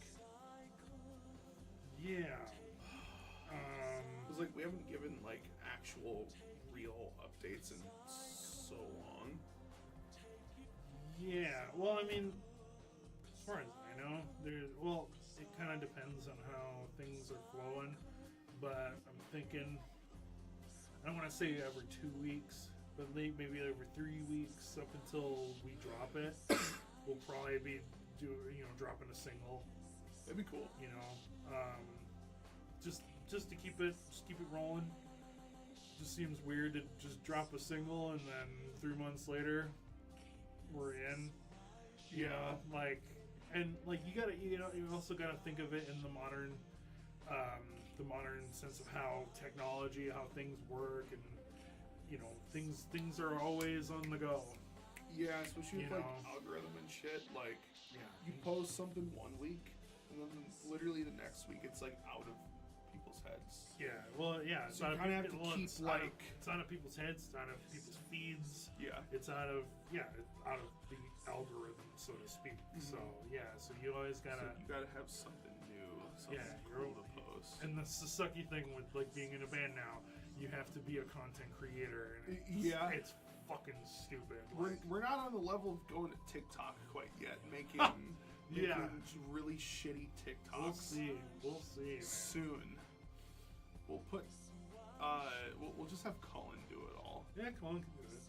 He's charismatic enough. He can do it. I'm just waiting for the Colin to the Colmeister to. Chime in and go, Chime I'm in, not hey, fucking hey." doing this. I didn't sign up for that. You've been. Congratulations, you have been promoted. My newest Yeah, my elite employee. He's like, God damn it. No.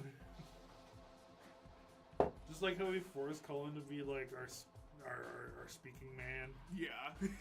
yeah. He likes So it. here, talk. He likes it. Talk for us, Daddy Cullen. Daddy Cullen. Talk. No, no, come on, come on. I knew it. I knew it. Come on. You would love doing TikToks. You would love it. I mean, we wouldn't be doing dances. No. Like, no, fuck that. Of course not. Fuck that. I'll do the memes. Yeah. Like, I'd be down with TikTok memes. Like, just happenstance, like, fucking memes or something. Yeah. That'd be fun. That'd be fun. But doing, like, shitty TikTok dances or, like, or, you'll never guess what this band did. And the top 5 surrounded by water riffs. And it's just like us shittily playing it like unplugged, not through an amp.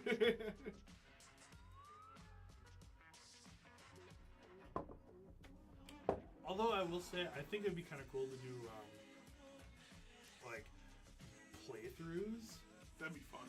You know, like, do something like that, you know? Like, I know Kevin and Jason will do that once in a while. Yes, yes. I've they seen them will. do that. Like, and those weirdly look fun. Yeah.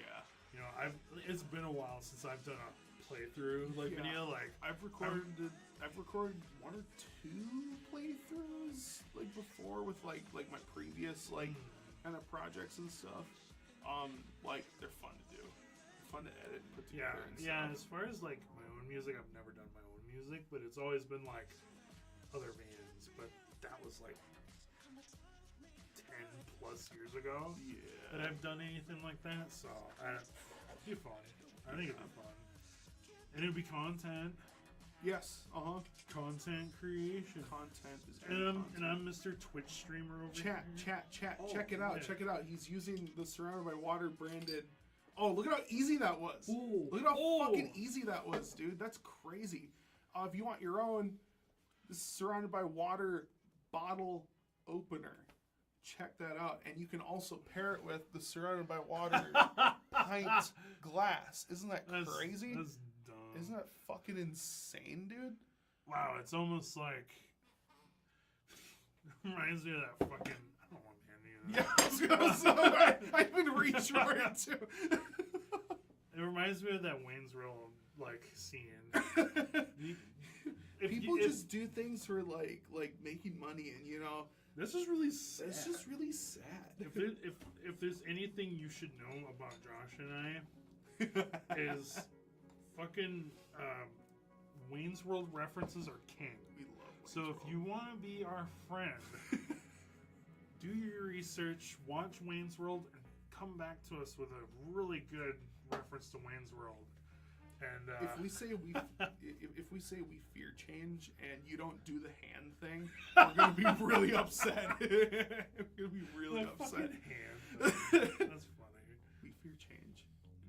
But yeah, there's that scene in there where they're like talking about product placement, like in movies, and they were like, well, it's like that scene came out of like an actual thing, like Yes. because like they were having like the companies that were like trying to give them money wanted product placement, and like Mike Myers was like, fuck that. Right. And they're like, you want product placement? We'll give you product placement. So they gave him like a 5-minute little scene of like doing these shitty product For placements all these products. just to satisfy the product placement like thing. Yes. Yeah. And it's such as backhanded as the scene is, it's such a good scene Yeah. too. And Because it it's weirdly like, it's works too. Yes, yeah, it works super And like, fucking because well. for those not in the know, they go, "What a random thing," Yeah. but it like kind of works because it's like they're literally ads. Yes. You know, you Stop don't- it! I can't talk about this anymore. I have a headache. Here, take 2 of these. New print, yellow, different. Or the yes, and it's the you know the whatever, It's the next generation or Drink whatever. of the next Yeah, generation. yeah. Whatever And the then he fuck like it takes was. a sip of the Pepsi or whatever, and then he just smiles into the camera. Or Garth and all his Reebok. Yeah. Garth, you know what I mean, right? It's like people just do things because they get paid. And that's just really sad. It's just really sad. This is just Reebok, Reebok, Reebok. It's just everything. So yes, if you see us, Wayne's World references, key to our hearts. Yeah, literally. Literally. And even Wayne's World 2. Yeah, Wayne's World 2. That Yeah. one is so fucking good. Like, not T-O-O, but T-W. Yeah, and Wayne's World. and Wayne's World 2. And Wayne's World 2. No, 2. 2, and they never made a third. Oh my god. Our fan fiction, like, Wayne's World idea is of them. It's the most shitty legacy sequel concept ever. Yes. Like, it's like these guys, like, they're old, they're washed up, but they're still grinding the public access like thing, and like they're literally like the only ones keeping the public access channel like in like running order. Yeah. But you know, and like everybody's moved on to like YouTube, Twitch, and all that stuff, you know. So like they're these kind of older. They're older, but they don't quite. It's that stupid like concept of like. Did you ever see the? I never really saw it, but did you see the Three Stooges movie?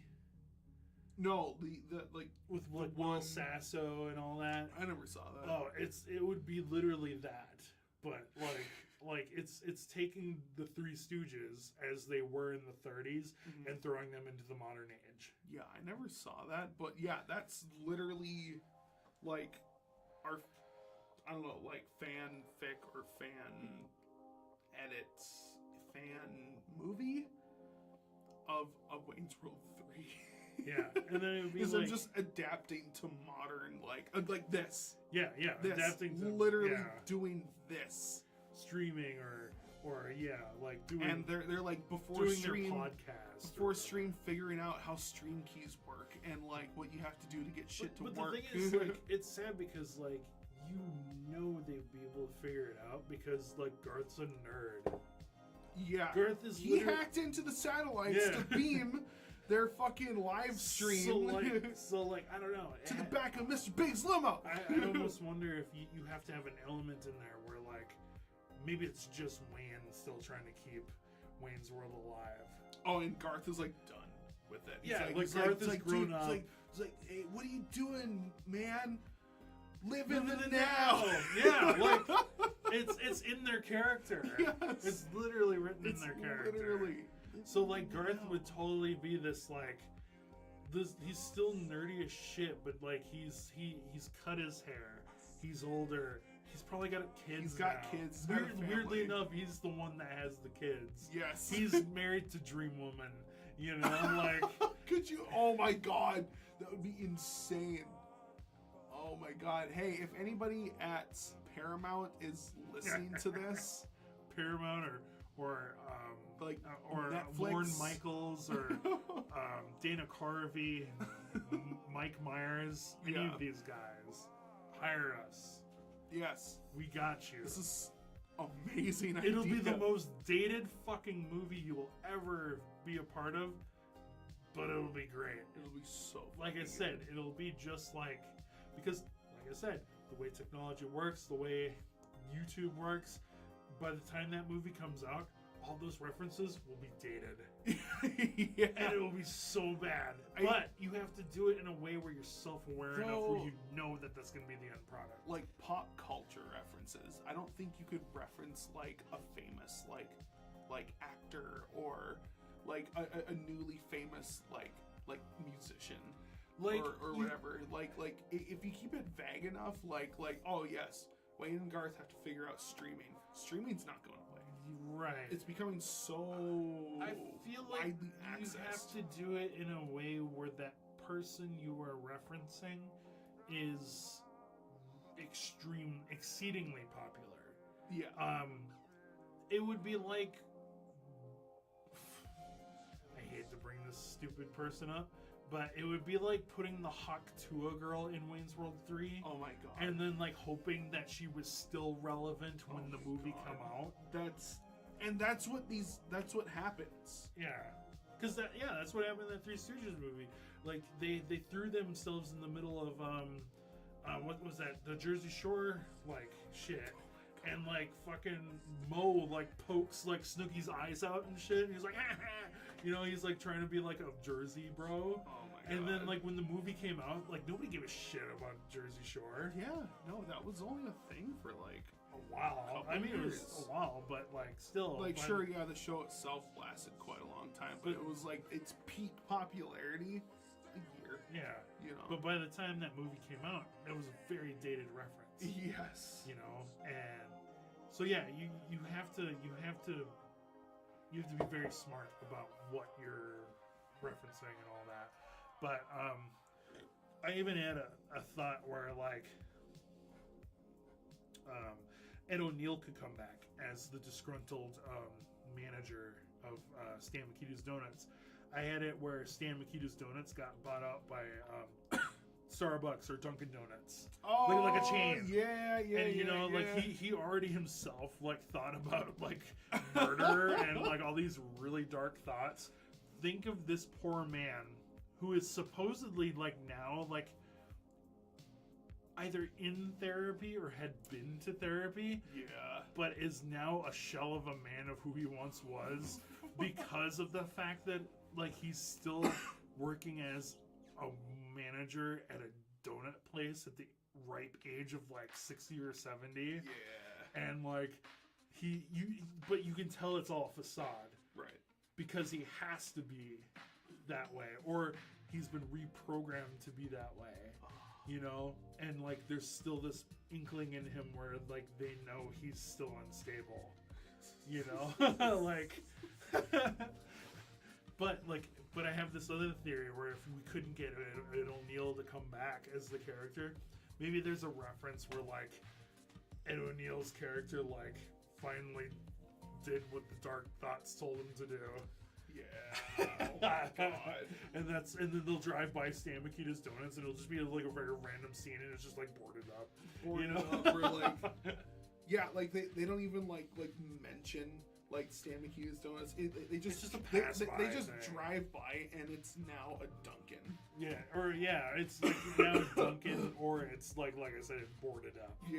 You know, or something like it has been for some time, or you know, something like that. I don't know. Oh my god, that would be insanity. But yeah, that's our dumb little thought on Wayne's World 3. They'll never do it, but They'll never do it. They have to listen to us at one point.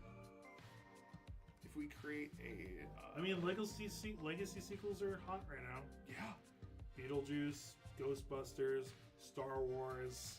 You know, like the list. I feel like the list goes on. and there is 100% You a lot more. There is a ton more. Though I don't agree with them. They're popular. Yeah, I heard, I heard Beetlejuice was decent. That's what I heard. Because at work, a couple people were like, "Oh yeah, no, that was actually really good. We saw that. Blah blah blah. It's such a weekend." Like I think Like Colin that's said kind he of saw it too. surprising to me. But yeah, no, those legacy sequels that do, I don't know, it's very like they always come off a little cringe to me, Yeah. and like I don't know. Like I said, I'm not too into it. Like some movies have done it pretty good, but I'm not fully sold on the whole legacy sequel thing. I just see it as another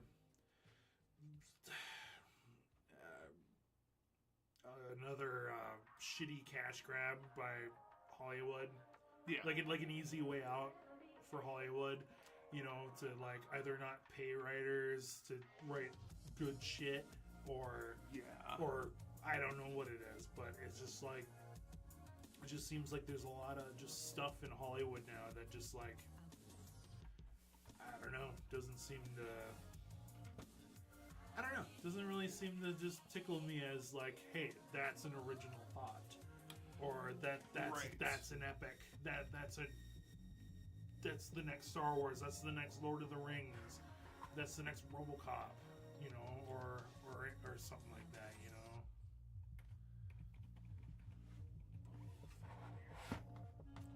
It's so big. Why is it so big? It's just super big and super blurry.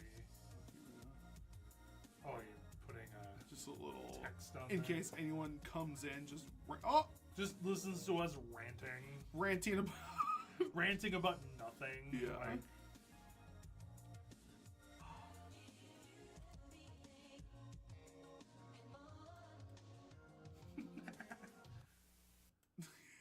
just these big ask us anything, please.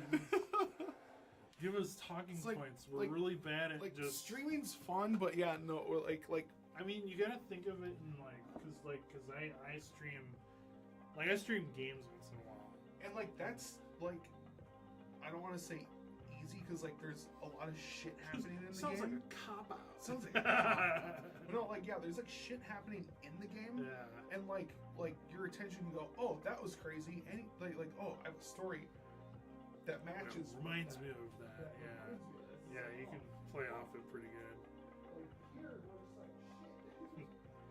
But yeah, like I mean, when I play games and stream, yeah, I'm just. I feel like I can go for a while, but then there's some days where I'm just like, I don't know what to talk about. I'm just gonna play the game, and if I seem Time a to little, play the game. if I seem a little silent, it's not you guys. It's literally just me because I'm awkward and never know what to talk about, or I Yeah. literally run out of stuff to talk about. Yes, Like I'll be at work. rare.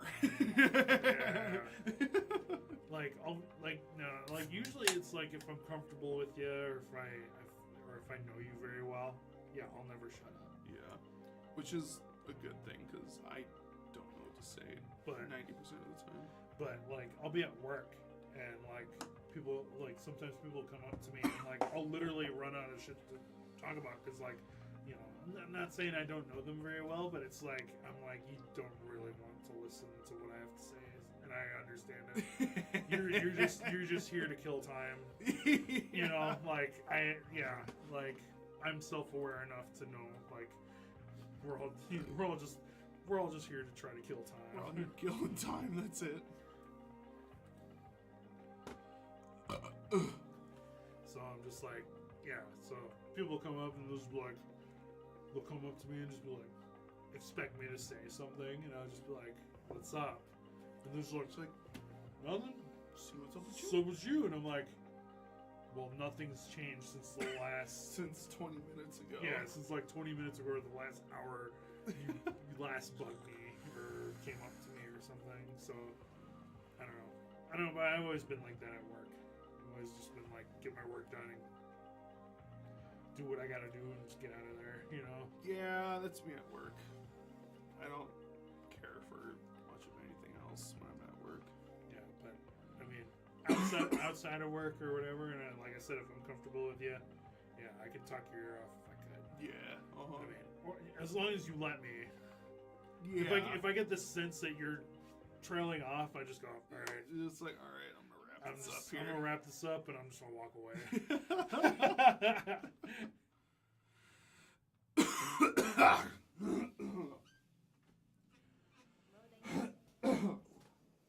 I gotta readjust Oh, my back. it's just Jesus Christ. No, I can't.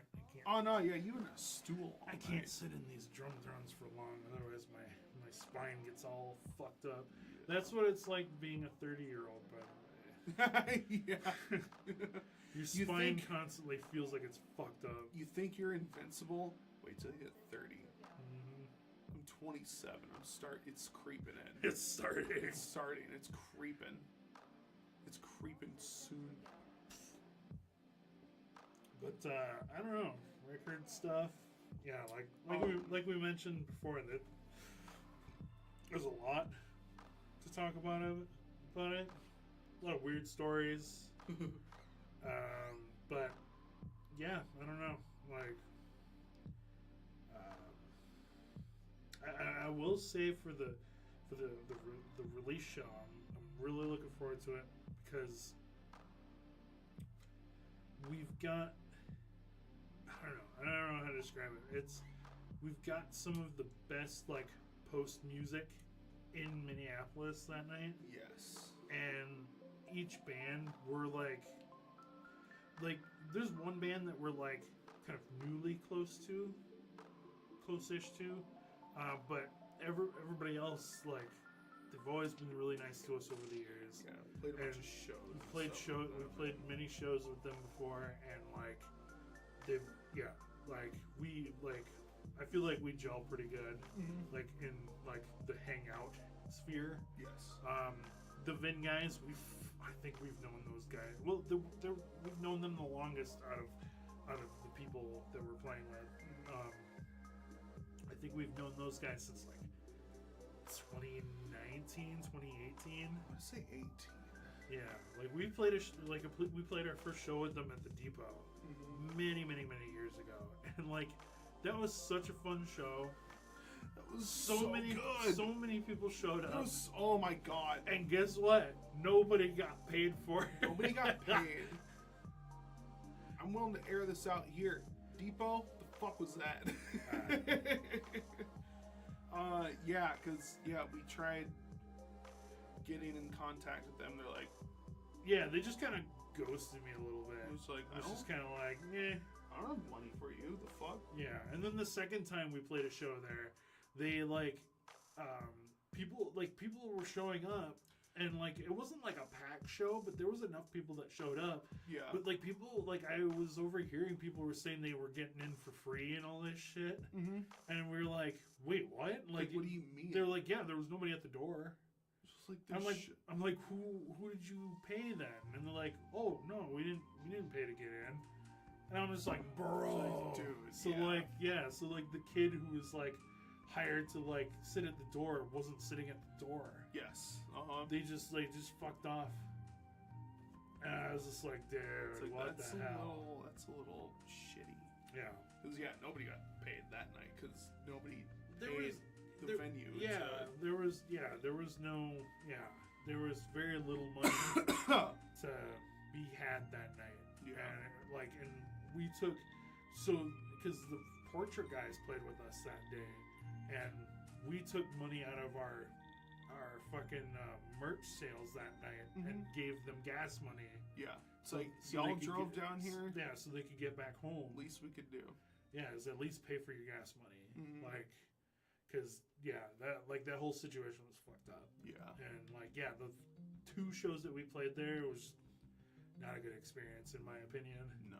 I mean, and it sucks too because they're in all ages, sober. Like they have a great venue. They have a massive parking lot. Yeah, they have a good parking lot, decent space to play. You don't have to worry at all about your car. You can park there, go to the show, and let your mind just be at ease, which is super nice. Yeah, and like I said, the 2 shows that we played there, I gave them a second chance. I feel like I shouldn't have, but I did. Yeah. And I gave them a second chance, and they still kind of like didn't really make it an enjoyable experience. Like, I personally believe that like every venue or person deserves a second chance, and like even if I've been wrong once, I'll be like, okay, one more chance. See if you can right this. Sometimes they can. Sometimes they can. Most of the times they don't, and that's when I go, okay. I know that's when to not do anything else with particular venue or person or whatever. Yeah, because we did that with the Poorhouse, and yep. That was a fucking travesty and a half. So, Nightmare. like, I'm glad the Poorhouse is fucking crumbled. Oh, I'm so fucking happy. Fuck them. So happy they crumbled. But yeah, no. So we've known the Vin guys for many years. Every show we've played with them, every time we've met up with them, whether it's like we go to their shows, they come to our shows, or we run into each other at like functions, Yeah. or what have you, like, because Jason works over at Bauhaus, and like we'll go to Bauhaus, Speaking of Bauhaus, great brews, what the hell is? great brew hall, or whatever you'd like to call it. Dude, yeah, their tap room's crazy. I love it. Tap room, yeah, a great tap room, and they have a really good like performance area. Especially when they host their Oktoberfest. They're So fun. They host pretty good parties over there. So fucking fun. So it's always nice to see and run into Jason and talk to Jason while we're there, Yeah. harassing him and drinking his beer.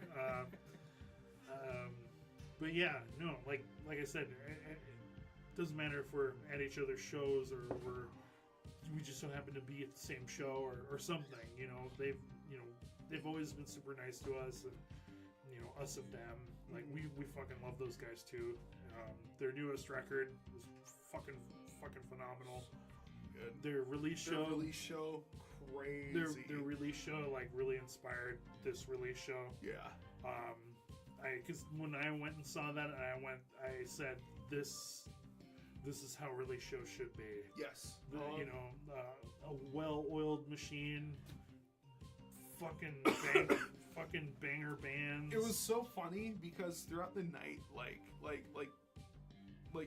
Jason, he was like walking around the joint, like he knew exactly everything that was going on. Everything that had to be done was being Like done. he looked like he had the plan and he was all in control. It's like, holy shit! Like this guy means some fucking business. Yeah, he was a busy guy that night. And yeah, the whole fucking night it was super awesome.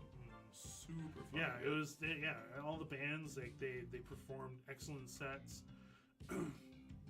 Everybody was on stage, off stage on the appropriate like times. It seemed, like it was very seamless. Even just just the vibes, the amount of people there that supported, and the sound, like lighting, stage design, like everything was like great, and it made me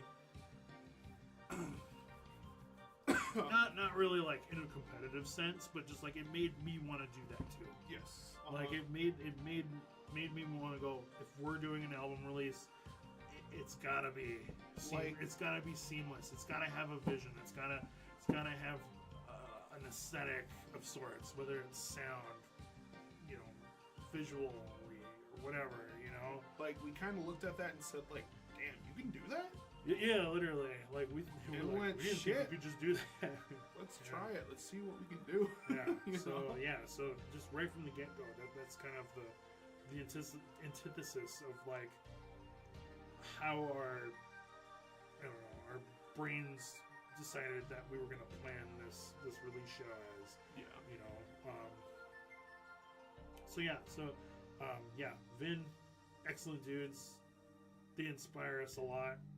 They're very sweet. If you go see a show of theirs, if you go support them, if you go look at their, they just released like a live album / video thing on like their YouTube. Yeah. It's of that show at the Turf Club, and it was so fucking awesome. It's great. So good. Anyways, I can never, I can go on and on and on about all the nice things about them. Like, Yes. like I said, they've been our buddies for a very long time.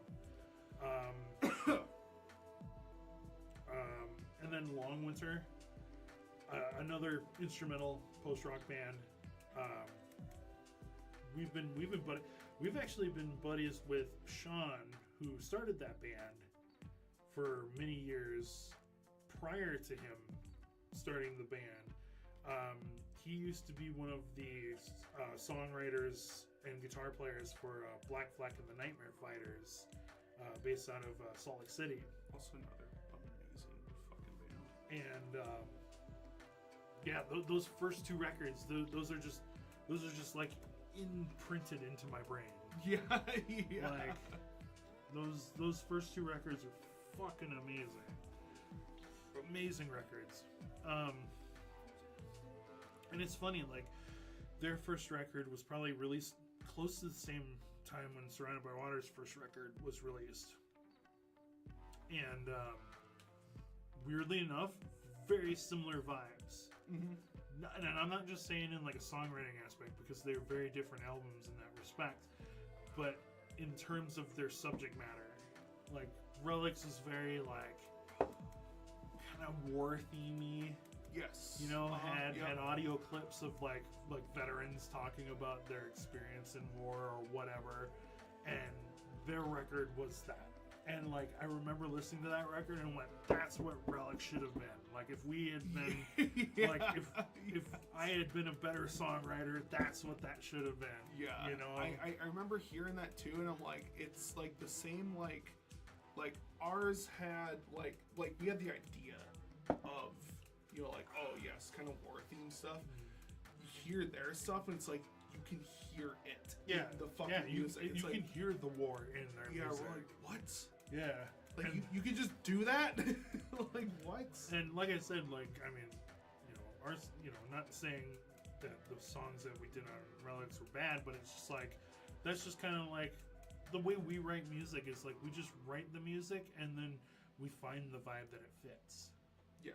You know, like we interpret it in our own way, and we leave the rest of that up to you guys. You know, like sure, the album art, the song titles kind of like help you guys, but They kind of light the path a little bit.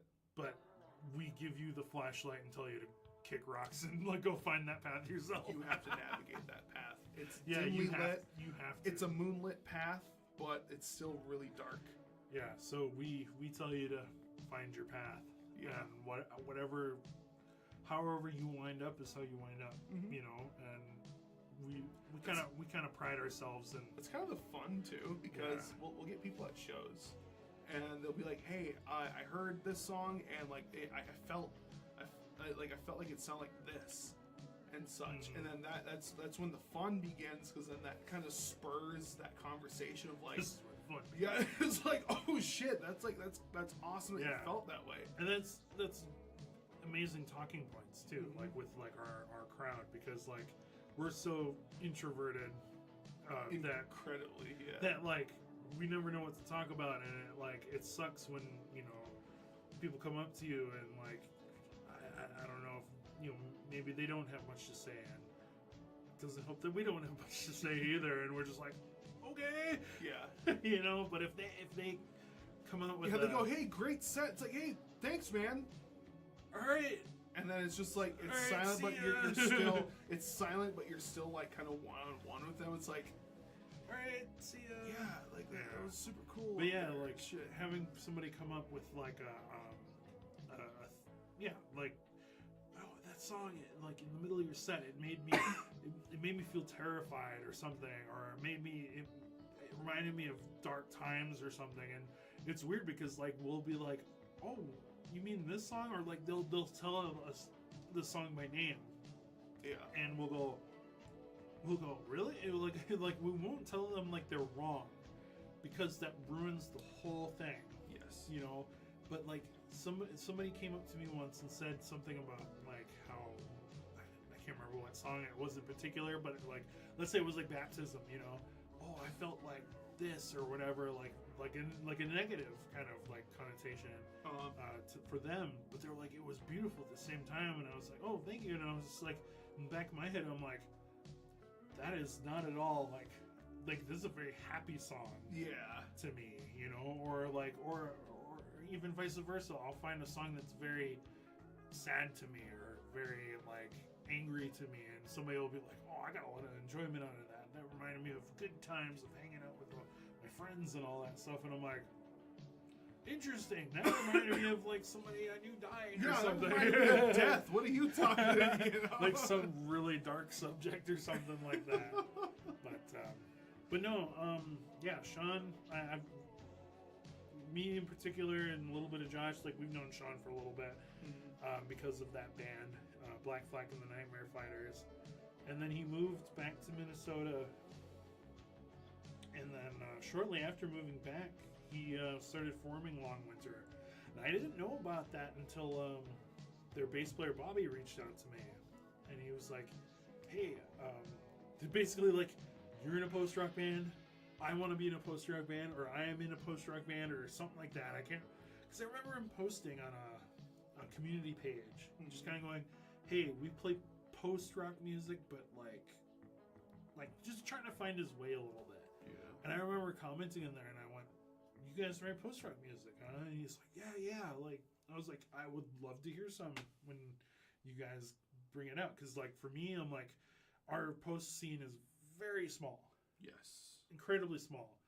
So, like, knowing that there's more or new post-rock bands that kind of pop out of nowhere is really cool. Like, it's really cool to me, because I love hearing people's interpretation of the genre. And yeah, Bobby told me, he's like, "Yeah, I'm jamming with this guy named Sean.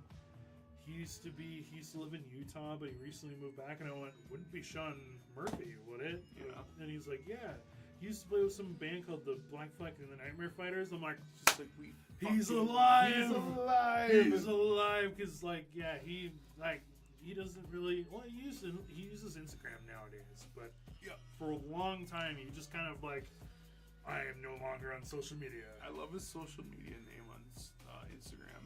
Study of spam. Yes. Yeah. But yeah, Long Winter. Every time we play a show with Long Winter, every time we attend a show in which Long Winter is there, like, we were clowning around with those guys. Those guys are funny dudes. Yeah, I they're love fucking awesome. hanging out with those guys. They're amazing. Like, us and Steven, their violin player, like, we'll be sitting there just bringing up the most dated memes. It like dated internet memes. Like Yeah, shit like, from like late 2000s. 2005, Yeah, like- mid to late 2000 YouTube shit. Yeah. Like, the last time we were all hanging out, we brought up the Quaaludes guy. Bring back the Quaaludes! Josh, and Steven are sitting in the middle of the venue, yelling, "Bring back the Quaaludes!" And Bobby came by and he goes, "What the fuck are you guys doing?" And we're like, "You know the Quaalude guy." And he goes, "Oh, okay, yeah, the Quaalude guy." And then Sean came by and he goes, "What the fuck are you on about?" And we're like, "The Quaalude guy." Come on. And he's like, "You don't know about the Quaalude guy? You don't know about Big Time Tommy? No, not Big Time Tommy. What was his? The kid from Brooklyn." Yeah. You know, and Sean's looking at us like we're a bunch of idiots. What the fuck He's are just y'all like- on about? He just looked at us like, no. So we showed him the video, and he's just like, "You guys are idiots." What the fuck is that? Like, I'm getting out of here. You guys are weird. Daddy Ethan. Daddy. Yes, you there in the front. Where do you pull your song ideas from?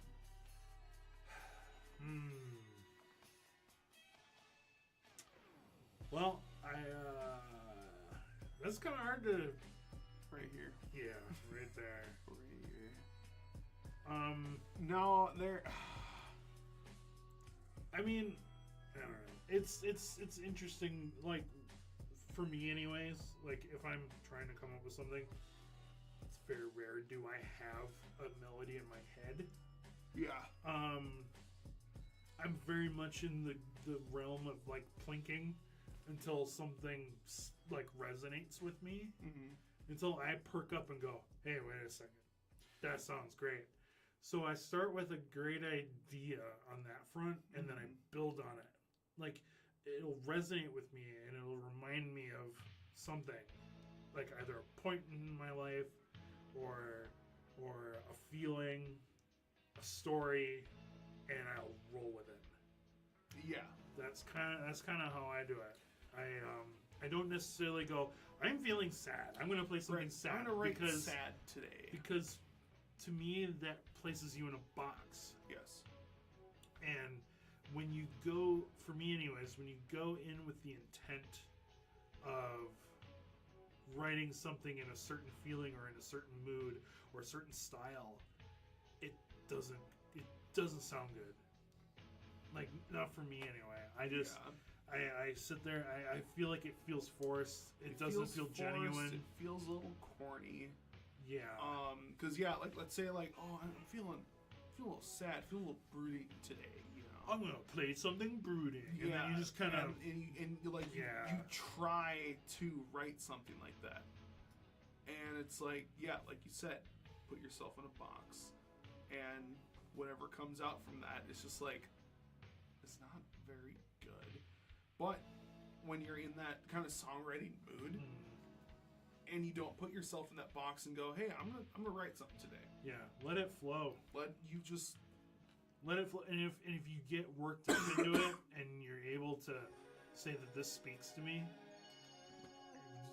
I just keep going. and even if it's like a chord at a time, a chord a day. I've done that before where like I'll find a really pretty chord to start out with and I'm like, okay, what can I form this into? Yeah. It's like, I like that. It sounds good to me. And then like maybe you can't find it the first day and you have maybe something to go off of. And then the next day, then you find the second chord into the progression. Like it can be a really long, drawn out process, but like even going about it that way, you're not putting yourself in that box. You're just trying to find something that works very well. And I mean, more than likely, you are going to put what you're playing to an emotion that you're feeling. And it's for me, it's I'm playing and writing something that just sounds good, and then I'll kind of form it into like, oh yeah, Figure it out later. This kind of reminds me of like this part in my life. That was a fucked up part in my life. That's what this is going to be about. Yeah. You know, Or at least it's not like oh, I'm going through something really fucked up right now. It's kind of like I'm gonna write something. No. It's kind of like you're dedicating that part to the song, or like this song reminds you of something, so you dedicate that part of your life to it. Yes. And that's kind of what I do a little bit. For me, my songs are I work on them, but sometimes they can be very spontaneous a little bit. I'll come up with something, and like I don't. Josh has a different way of writing. He'll come in onto the computer and he'll piece everything together and lay it out like a roadmap. Me, I'll jam something, put it on a looper, and then I'll hop behind the kit and be like, that energy doesn't feel good, and then I'll change the energy or whatever. And like sometimes I'll sit him down here and I'll strum through a whole song, put on the looper, and every once in a while I'll jump behind the kit or something, you know, and that'll be a song, and he'll just be like, that sounds pretty good, you know. But yeah, and for me, like, song names and feelings that I associate with songs like come pretty early for me, which sucks sometimes too, because it kind of like ruins that whole like philosophy that I just stated earlier, where it contradicts that philosophy of like, I'm sad, I'm gonna write sad music, you know, like, but like when I'm in the groove and I like what I'm hearing and I like the feeling that it's giving me, and I can associate it with something. I'll be in like the simple riff stages and already have a song name for it, you know. And more than 8 times out of 10, the song names carry us through the entire process. Yeah, and it's all circumstance. Yeah. You know, let's say you're feeling pissed about something. You write something really pissy. It's like, yeah. And if it comes out and it sounds great, yeah. If it sounds great, roll with it.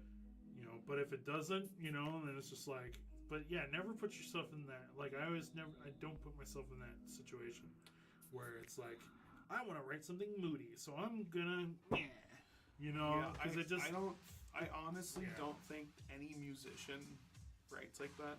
Probably not. I don't know. I highly doubt. I personally think that most songs start out as, this sounds great. Then you add emotion into it, whether it be through lyrics or association. Because that's what Billy Joel kind of does. is. He'll come up with the music first, Yeah. then the lyrics, the words, all that stuff. Because so I know for sure that's how he does it. Yeah, like At I don't think there's any musician out there going, oh, I'm feeling Feeling sad. I need to pick this really up. sad today. Right. I'm gonna write something really sad right now. Or like, And put I mean, yourself sure, into you that. could be feeling sad, and you just so happen to pick up the guitar, Yeah. and you play what you're feeling, or you play something that rings to you at the time. I feel like that's more natural and more deserving of merit than I'm gonna write something sad, but Yeah. I'm not feeling sad. Right. You know, like that kind of mentality. Yeah, like so I don't Yeah. know. I feel like it's different for every musician. Yeah, but, it's for me. It's literally all just circumstance. yeah. Like if you're feeling it that day and you write something pretty cool that day, then that's probably what what you're feeling, Yeah. what you write and Pretty shit. much. But like if you write something cool but you don't have anything to like go off of that day, maybe like the next day something really fucked up happens to you, and then you can associate that with that.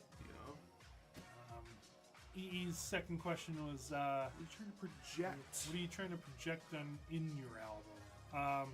Albums are funny because during the writing process for both of these, we didn't really have like a vision. Yeah, not really. Kind of going back to songwriting, we didn't put ourselves in a box Yeah. to figure out what this album's going to be You about. kind of just realize it once songs start coming out. We probably were a handful of songs in, and we realized, these songs are all very this based. Yeah. Like when we did Relics, we kind of just realized that all the song titles were very like kind of war themed in a weird way. Whether that was just circumstance or whatever, but because Josh had the first song called Cherami, which is about a carrier pigeon who literally saved like a company of soldiers from being blown to bits, From friendly fire. yeah. And then Dear John is about the letter that soldiers get from their girlfriends or their wives breaking up with them while they're at war. Homecoming is literally in the name. Like they've come back from war and they are experiencing this bittersweet feeling of like, oh, I'm finally home, but I don't belong anymore. Like I have this weird disconnect to my normal world, and it's gonna take time from, and some people never repair from that. Like my grandpa, he served in Korea, and when we were kids, like we always thought that Grandpa didn't want to go see the fireworks because of the loud booms, because he was in the war. He was in the war. No, it's because the simple motion of swatting a mosquito off of your neck was triggering memories from that time. Yeah. And it really shows that like you can be 20 and back from a war, or you can be back from a war and you've been back from a war and you're now in your 70s and it still fucks you up. Or still fucks with you, like Homecoming is never the same. It should be this, Yeah, it's like, hey, I'm home. it should be this great thing, but it never is, you Yeah. know? And then that's Homecoming. And then this most recent album, we realized it was about growth, whether personal or what have you, just growth in general.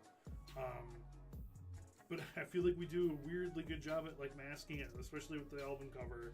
Yeah. Like the album cover is very abstract, because we love it when people have their own opinions on what the music is. Yes. The album cover is very bleak.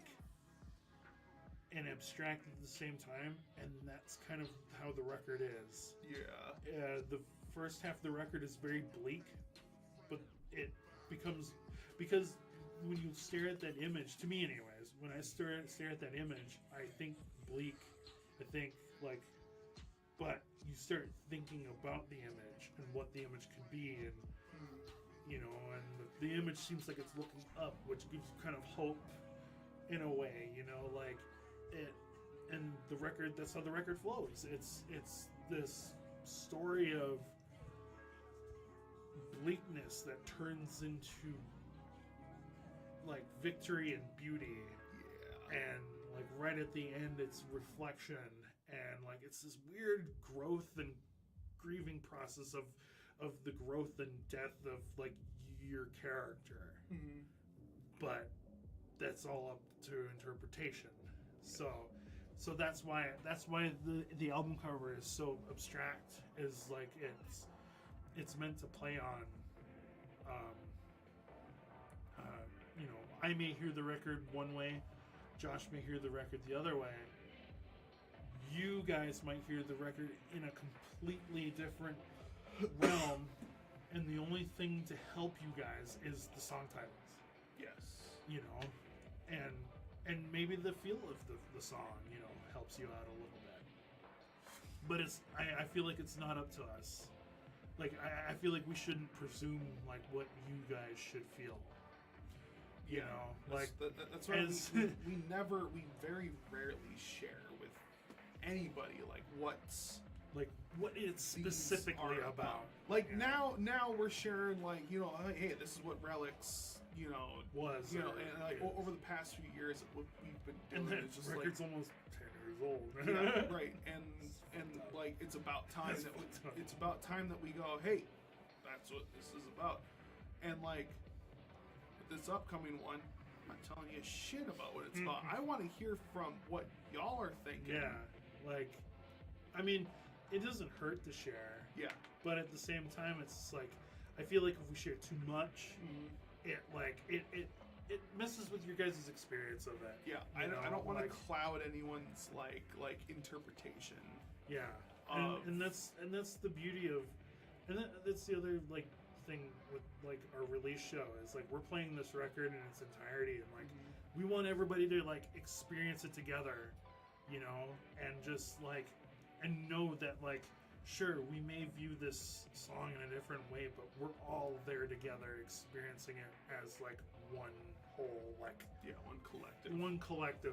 and like I said, and that would be those are great talking points for the end of the concert, you know, like Yes. you go, oh, what did you think of that song that they did at the end of the show or something? Yeah. And Like, how did you feel about it? you yeah, know? yeah, that made me feel like this, or that made me feel like that, you know, and like it creates talking points. Like it makes everybody like feel like they're involved with something, but they have all their own opinions, and it's all subjective, and that's like it's art. Yeah. It's art in Art itself. art is literally subjective.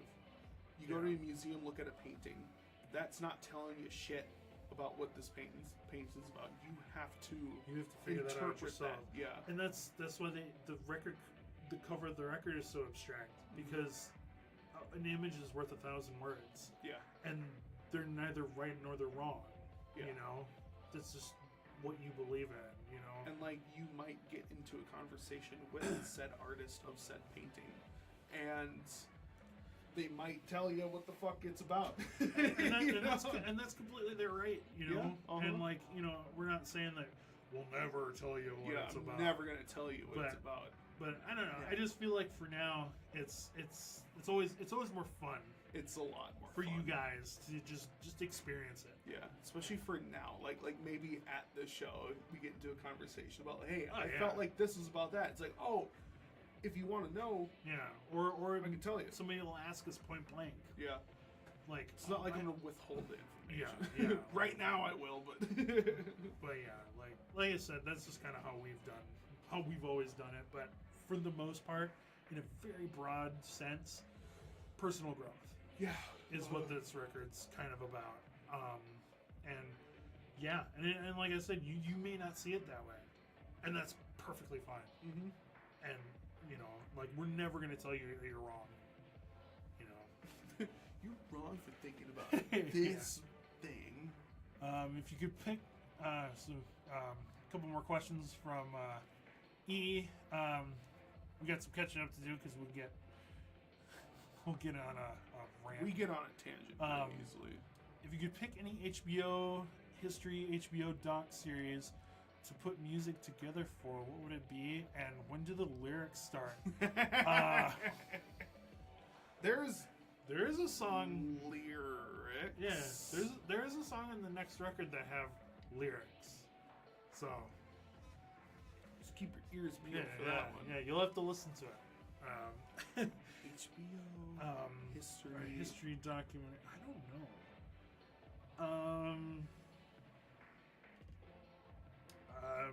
Yeah, I don't. That's a hard one. I don't know. I will say what kind of stuff I would like to write music for. True. Like if they did like well, they've already done it. I was gonna say,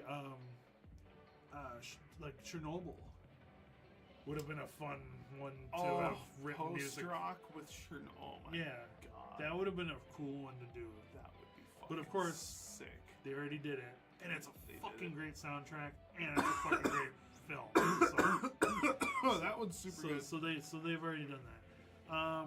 Weirdly enough, I would love to do a spaghetti western with post-rock music. Oh, that would be so good. No, yeah, okay. If none of y'all have seen our ambient sets, next time we do one, come out to that because there's like a couple songs there that are a little westerny. I mean, even Ost. Yeah, Oz gets very Ost western. is a little westerny. Ben has said that one of the new songs on the record, it's called "In Solitude," is a little westerny. I could see Like it. he says, yeah. Every time I hear that, I can picture like a gunslinger. It's a very dark, like But it's- gunslingery kind of.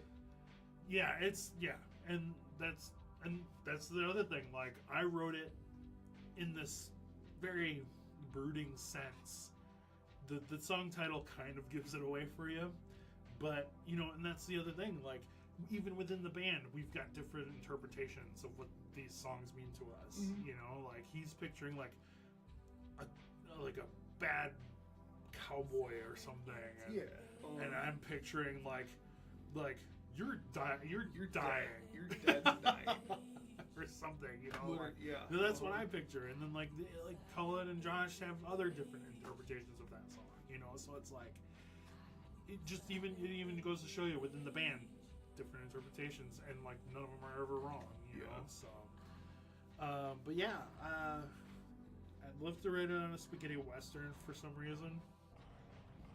I feel like that would be weird. Dead Man vibes. No, seriously. Do you know that Yeah, movie? Dead Man? yeah, Yup. Dead Man, Yup. yeah. That's Yep. a good one. That's really good.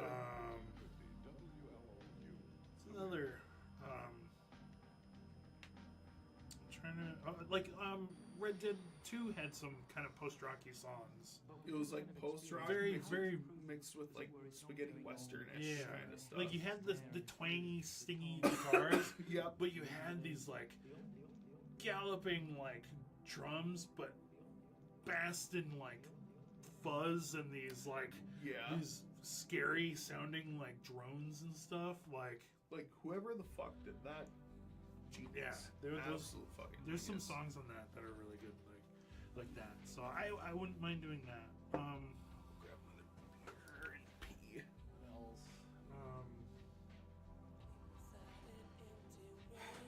Trying to think of another like movie or soundtrack that I wouldn't have minded working on or writing. Yeah, like I said, a Chernobyl kind of movie,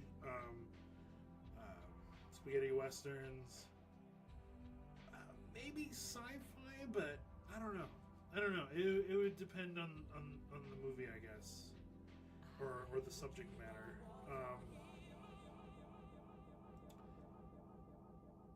Yeah, I don't know what else.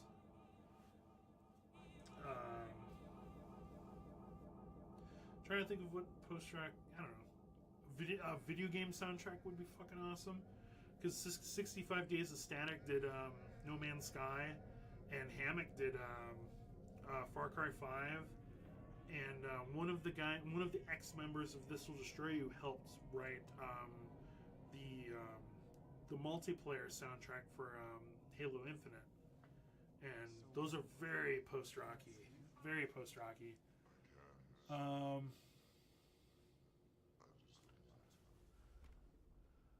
What you drinking? Oh, I'm trying to read the name. I'm blind over here, and I'm like reading. I'm reading the screen like at a slant. Not Jaredad. What up, dude? What am I drinking? Oh, I am drinking the Starry-Eyed Brewing Glasgow Kiss. It's a Wee Heavy, a Scotch Ale Wee Heavy. It's a little yeasty, but it's good. I like it. Animal Jam, please. Well, I'll talk to him about that when he comes back. If you had a limited budget, what kind of music would you do for this album? Okay, so I've already got a music video idea for the record. I wouldn't say it's within a budget. Honestly, it'd probably be like a small budget kind of thing. But I left my glass upstairs. What am I doing? One of the songs that we have.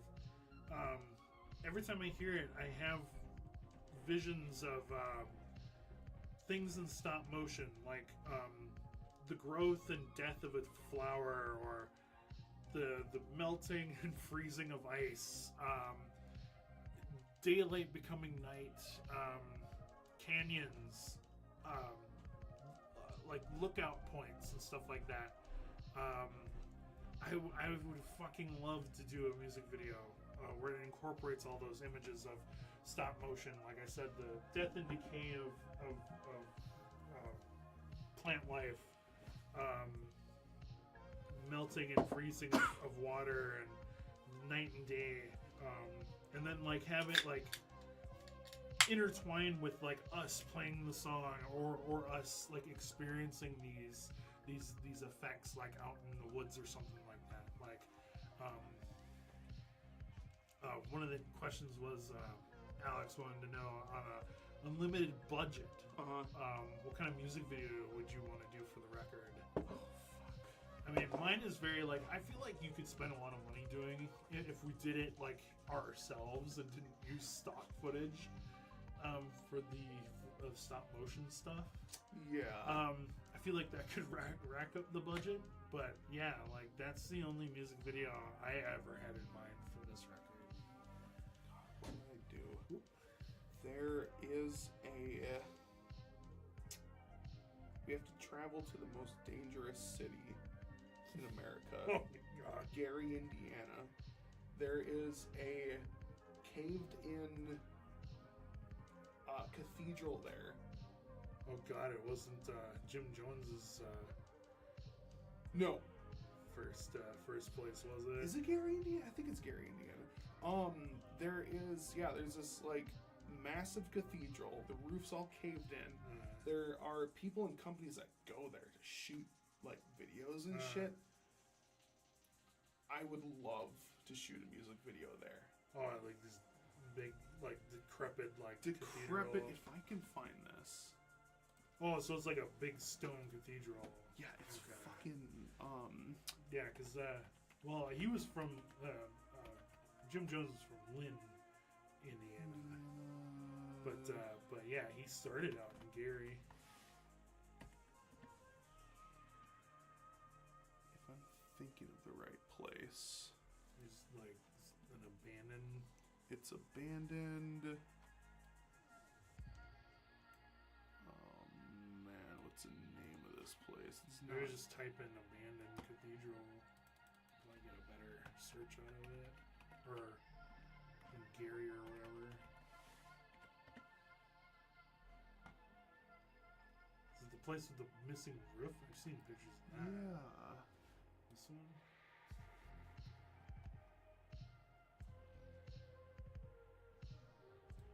This is the place. Just need to know a fucking town.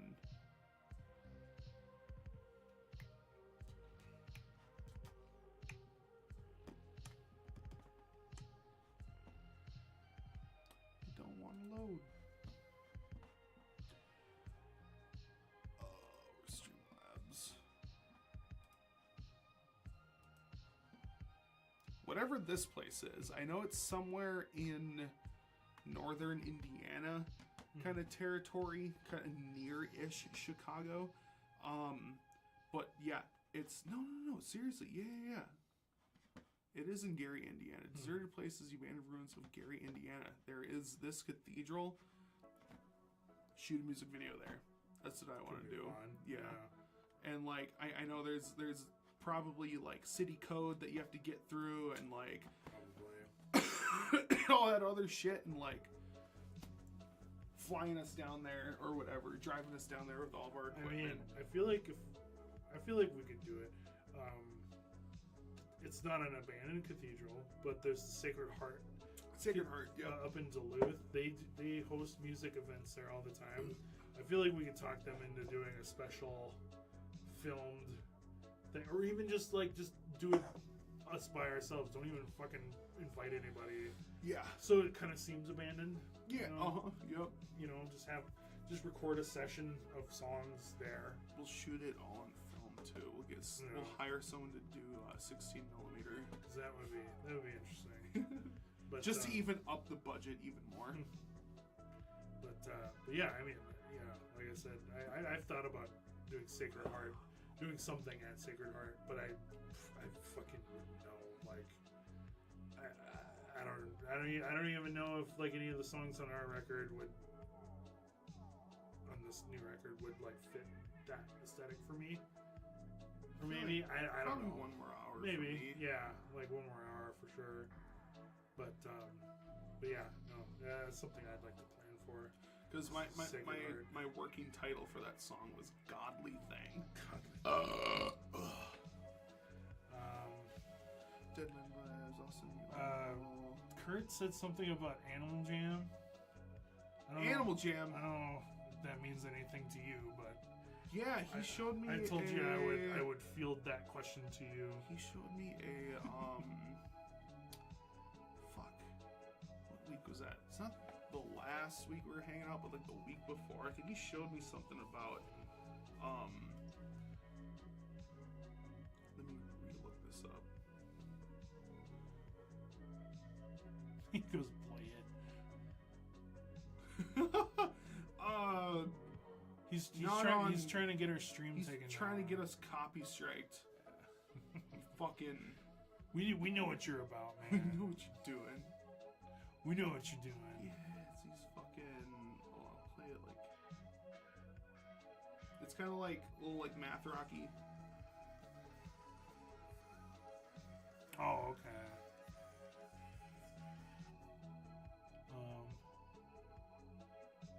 Ethan says, awesome, y'all are doing great things. Keep it rolling. You boys don't stay up too late. Keep on. Thank you very much, Ethan. We'll be up very late tonight. I'm surprised it's midnight. I didn't think we were Damn! or coming up on midnight at least, because I know this clock's off. Computer clock's way off. But still, 11:51. I didn't think we'd be up this late. Yeah. But no, dude, thank you very much. 65 Days is amazing. Dude, yes. Love 65 Days Static. So good. Ooh, look at that bottle. Oh, she yeah, was the talking about Glasgow Kiss. Yeah, I showed her that, yeah. That shit is super good. Nice hiss. Nice hiss. Let's put that out onto a tray. Math Rocky Balboa. That's like an album name right there. Yes. Math Ooh, Rocky. that would be good. Or just Balboa. Balboa. And they're a math rock band. That'd be fucking amazing. But yeah, going back to the people joining us on our release show, we talked about Vin, we talked about Long Winter. Now here comes the guys that we haven't played as many shows with them before. We played probably one show with them. They're called Not Yet All Things. They're a little different for people who are not aware of what they do. They're on the experimental side of the whole post kind of music.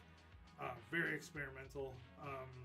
They do like drone / noise for their music.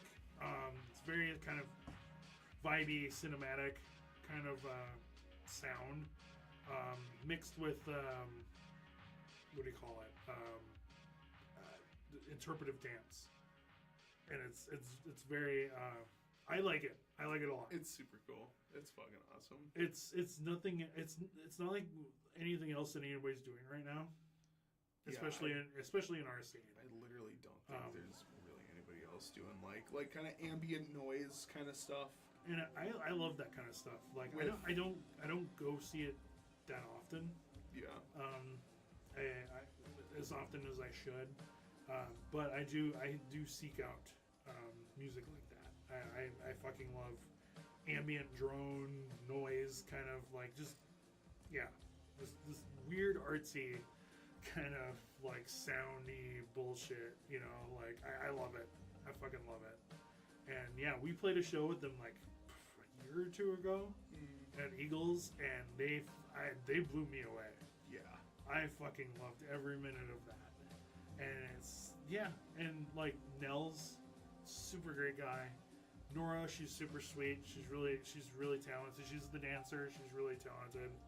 And like, the first day we met those guys, like right away, we understood each other. You know, they heard our music and they're like, "Yep, post rock, gotcha." You know, and then we saw them. We're like, experimental, fuck yeah, gotcha. You know, like we understood. We were on that understanding path. You know, and then it wasn't until like I said, our paths personally, like in person, hadn't like crossed that many times, but yeah, no, they've always been really nice to us on social media, whatever, and it wasn't until we ran into Nels at Vin's album release show. Not Yet All Things did a little collab thing during their set, and it was fucking great to see that. Yeah, that was. And it was probably cool. It was probably like one of the coolest parts in the set, but yeah, no. Nels like sought us out, and he came up to us, and we got talking with him, and we just like. It was really cool because we hadn't spoken to each other like in person in like a couple of years, and it was just like, it was almost like we hadn't like missed a beat or a day. Yeah. It was like Nels is a super cool guy. He also dropped a if you're into it, like old school like techno beats. Yeah. He dropped a demo. It's tape so good. Of dark, ambient, soundy techno beats. It's so good. I put the link in chat if anybody wants to check that out. It's amazing. It's really good, like late it. night driving vibes. Mm-hmm. I fucking love that record. But yeah, like I said, they're very new to our kind of like friend group kind of thing. Nels also jams in a band called And the Canary Fell. Mm-hmm. We mentioned them earlier in the stream. They're kind of in the Twin Cities hardcore kind of thing, but they kind of have like that post-hardcore like vibe to them too. Yeah, which is really cool.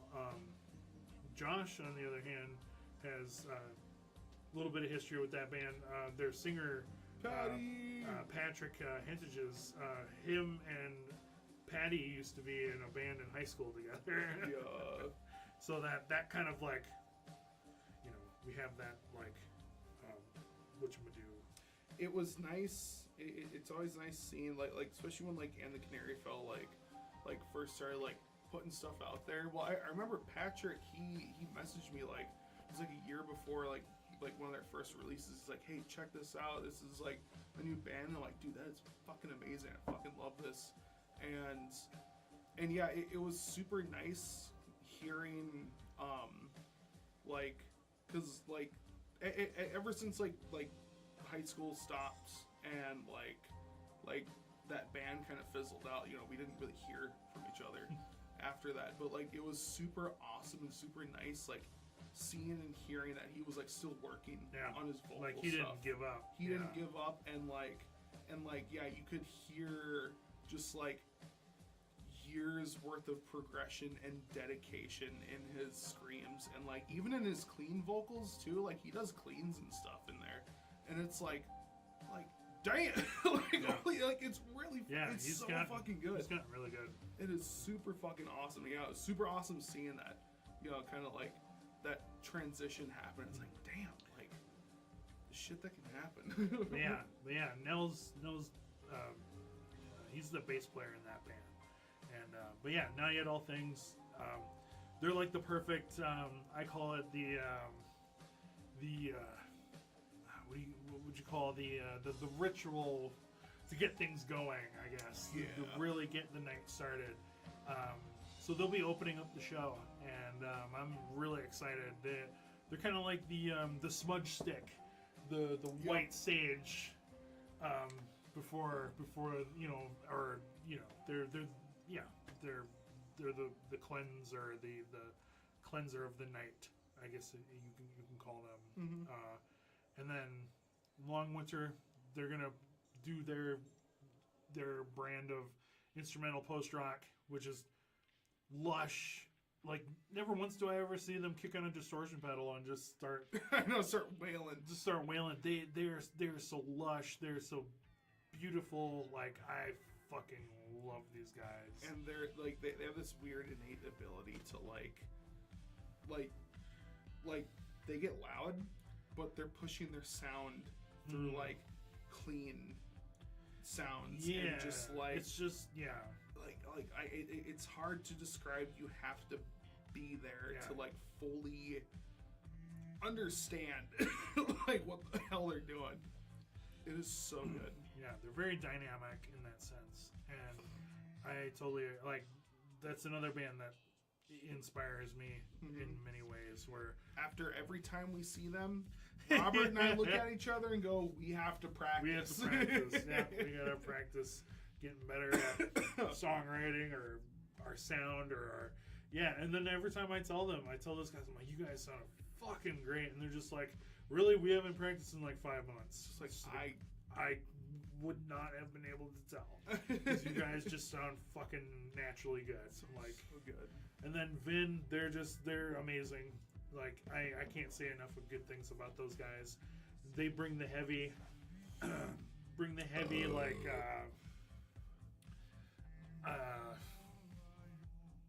I'm trying to remember what they. I saw a bio of theirs say something about their sound, and I was like, it's oddly accurate.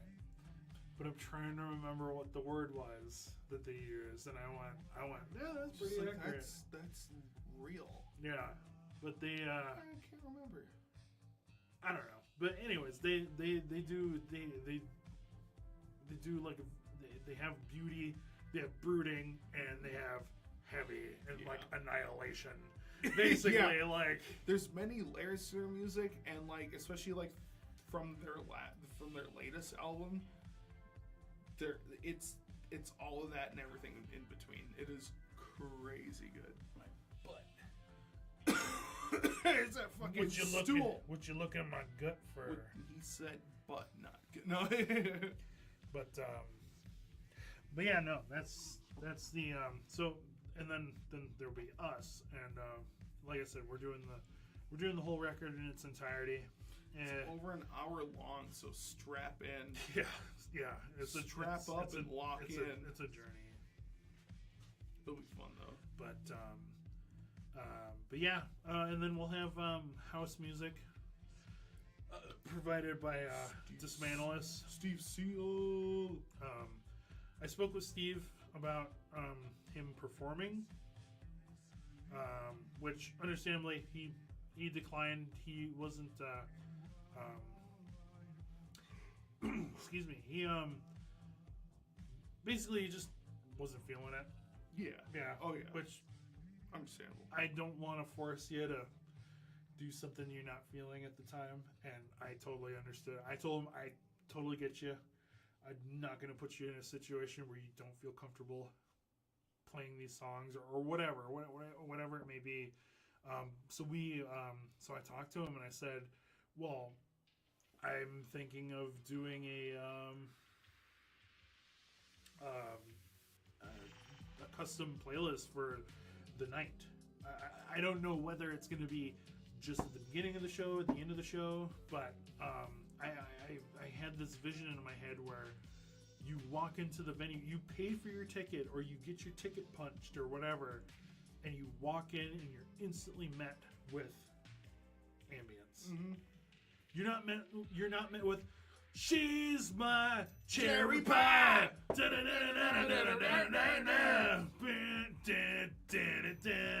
You know, like the classic, like bar, like venue, like playlist. It's such a fucking change You from know. going from that to a post rock band or some fucking like experimental ambient artist. You know, Yeah, so such a big change. No, we're not doing that. yeah, so I mean, if they want to do that in between bands, that I'm gonna kind of leave that up to them. I don't know if it would sound good. Maybe we'll I- curate. We'll curate a between bands playlist. Yeah, maybe. I don't. Just I- so it's I not haven't- Guns N' Roses and Yeah. Pantera. Yeah. Yeah, I don't know. So I just have, all I have is the vision of walking in and just being met with these lush guitar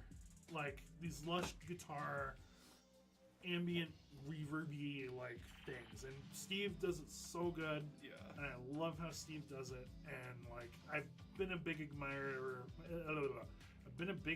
of Steve's for many years, and I would that's why I was like, dude, I would still love to have your music featured in some form or fashion because I feel like it deserves it. It's kind of the fun thing about this show is that there is a lot of different aspects, a lot of different people from like kind of the post whatever community. We're kind of letting them come together, And do a thing. put their thing into this, and it's pretty fucking sick. I was laughing earlier. Fucking play Tom Petty. Tom Petty. Tom Petty. That'd be fucking amazing. She is an American girl. You know, imagine hearing that like right when you walk in, Yeah. and you're like, I'm here for a post rock I'm here concert. for post rock. I'm here for some brooding fucking sadness tonight. I need my vibes, dude. House music like techno. Hey, that'd be a decent. I mean, that was my alternative because we just linked on Nell's. Nels, yeah. There's like techno-y kind of. So if you're looking for some like techno-y vibes or something, I There- call it like dark techno Yeah. or something.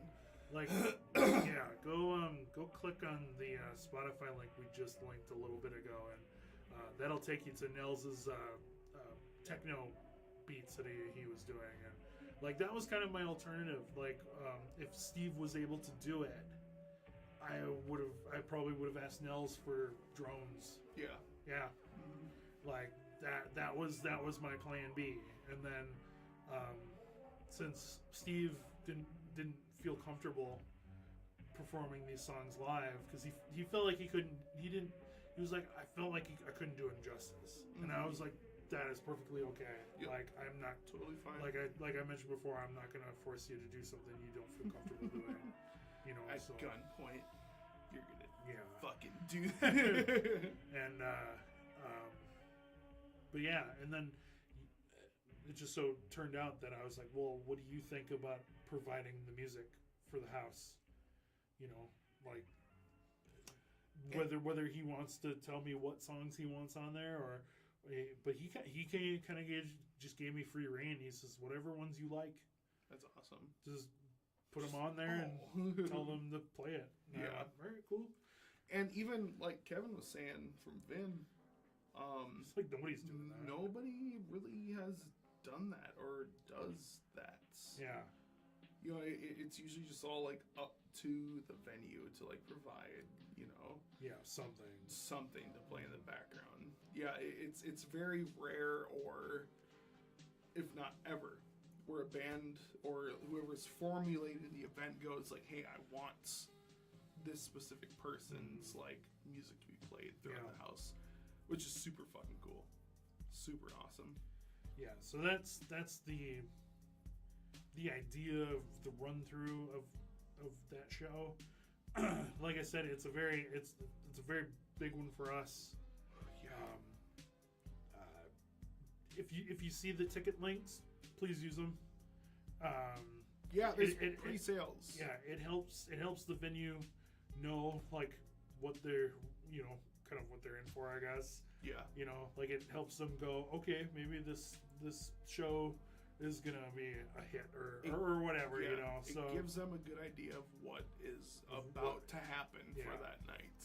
yeah, so if you're able, you know, and you do see the ticket links floating around or something like that, and you want to go or you plan on going or something like that, yeah, just just consider. And it's super easy too. You know, it's like in advance. You go, hey, I'm for sure going to this show. I'm gonna buy a ticket now, so once I get there, I don't gotta fucking worry about it. Yeah. I just gotta flash my exactly. phone. You Like, know. yeah, you don't have to worry about it. Yeah. So, I think the way we priced it should wind up to about because they have their fucking fees and processing bullshit like that. Yeah. So either way, if you pay early or at the door, it should be $15 flat, or at least close to. I can't remember what it said on when we went to go buy our own tickets, but I think it's like, if anything, I think it's like $15.25 or something like that. Like, so I think if you buy them day of online, you're still gonna get charged the fucking fees plus tax and all that bullshit. So it's gonna wind up being like $18 Yeah. or something like that. So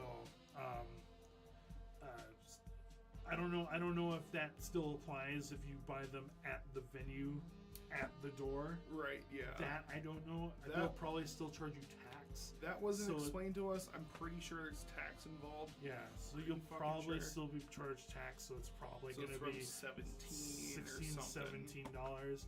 So, so regardless, if you buy a pre-sale ticket, it should be technically cheaper anyway. Yeah. But it should still be relatively close to what you should be paying at the door. So that's the way we priced that out. Because like I said, we tested it out before they gave us, whatever the pricing was going to be, and we were looking at it and we're just like, well, you're getting charged a processing and a fucking service fee and tax, and I'm like, if you're gonna be buying early, either I want you to pay as cheap as you can or within the same realm of what you would pay at the door. Yeah. So yeah. that's why that price is what that is. So. Yeah, either way, it's about $15. But yeah, if you do it early, access look pretty good too. So. Yeah, that too. Yeah, it makes the night a little more, I guess, legitimate in the business world's eyes. Yeah. Even though I fucking disagree with a lot of the business standpoints of bigger venues and their shows and stuff like that. But at the same time, I totally understand it. It's a business. Yeah. It's a business through and through. It makes a ton of sense. Yeah. 100%. So yeah, I like I said, we try to keep things easy for you guys and all that stuff. So, and like I said, that way there's never anything hidden. Yeah. Or like there was one show we were playing and we had a pre-sale ticket date and there was so many fees and bullshit stacked on top of it. It was cheaper if you guys like paid at the door. Yeah. Yeah. And I told you guys straight up, I'm like, don't fucking buy from the pre-sale. Yeah.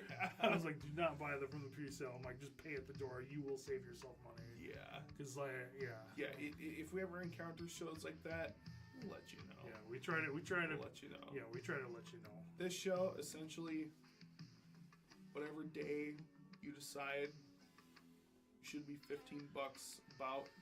Yeah. Should be, right? Gonna become the first Surround by Water ticket scalper. Oh gosh. Sitting out front of the venue going, dude, they're charging you Tickets, like double. tickets. Buy from me. Yeah. That'd be funny.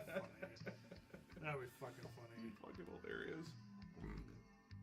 Homie just buys out like 10 tickets and just sits out there slinging. Dude, come on, $20 a pop, bro. They're charging you 30 right there. Yeah, it's fucked up. It's fucked up what those Surround by Water guys are going to do. Fucked up what they're doing, bro. So yeah, no, that's gonna be a really fun one. I'm really looking forward to it. And yeah, and like I said, everybody involved, all the bands supplying music of some sort, whether it's live, in the house, it's all within the post realm, but it's different aspects of the post realm of music. Because like I said, you got Steve. I mean, I guess Steve and Not Yet All Things are very similar, but very different. Steve is... Not Yet All Things has that live aspects that, like, say if they release music on Spotify. It'd probably be weird. Yeah. Or I don't know. Maybe Right. maybe not. I don't know, but, like... They're very visual. You get that live aspect to it with the interpretive dance and stuff, Yeah. and, like, it's like damn. Yeah. They're very visual in their sense of their music. So, but yeah, you get two different styles of droney, posty music. But yeah, like Steve is just he's a guy at home making these beautiful sounds, and then Not Yet All Things, these two, they make sound and make visuals right there in front of you. And then you've got Long Winter, who is a different flavor of post-rock, like of instrumental post-rock. We're instrumental post-rock. We don't sound anything alike. Right. They're a different flavor. And I think they're the thing that you need to get yourself acclimated. And then Vin is post-metal, post-prog, like face-melting annihilation kind of shit, but will make you cry at the same time. Yes. And then there's us. We are the hopeful culmination of all of those. We love all aspects of everything from metal to like the weirdest nichest soundscape music you could ever think of. Both Rob and I, we love all aspects of that, and we're trying to kind of formulate that. Scoop it all together and put it in one bag for you. Scoop For this $15. in, scoop this in, put this on top, and yeah, that's kind of what the album is. I mean, yeah, like even throughout that album, there's like there's like long ambient soundscapey sections and stuff in a few songs, and like there's really hard hitting, kind of like a little more technical stuff, and there's just like the sluggish, hard hitting crap too in there. There's and like beauty in there, aspects, all sides.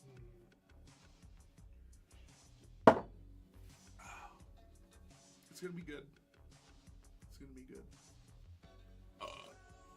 December 6th, Be there.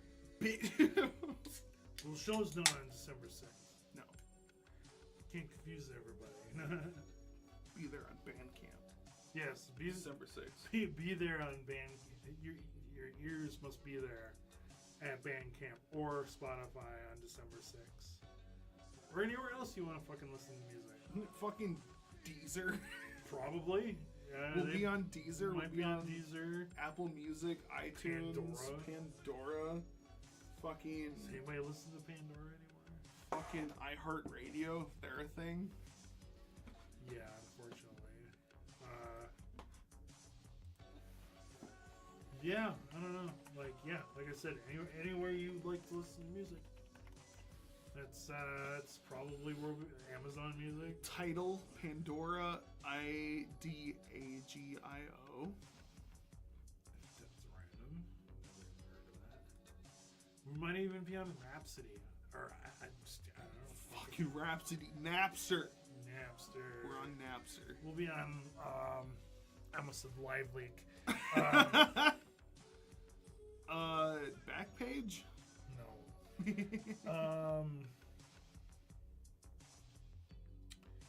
LimeWire. LimeWire. We'll be on LimeWire. We'll leak it on LimeWire. You can download it on LimeWire. Could you imagine?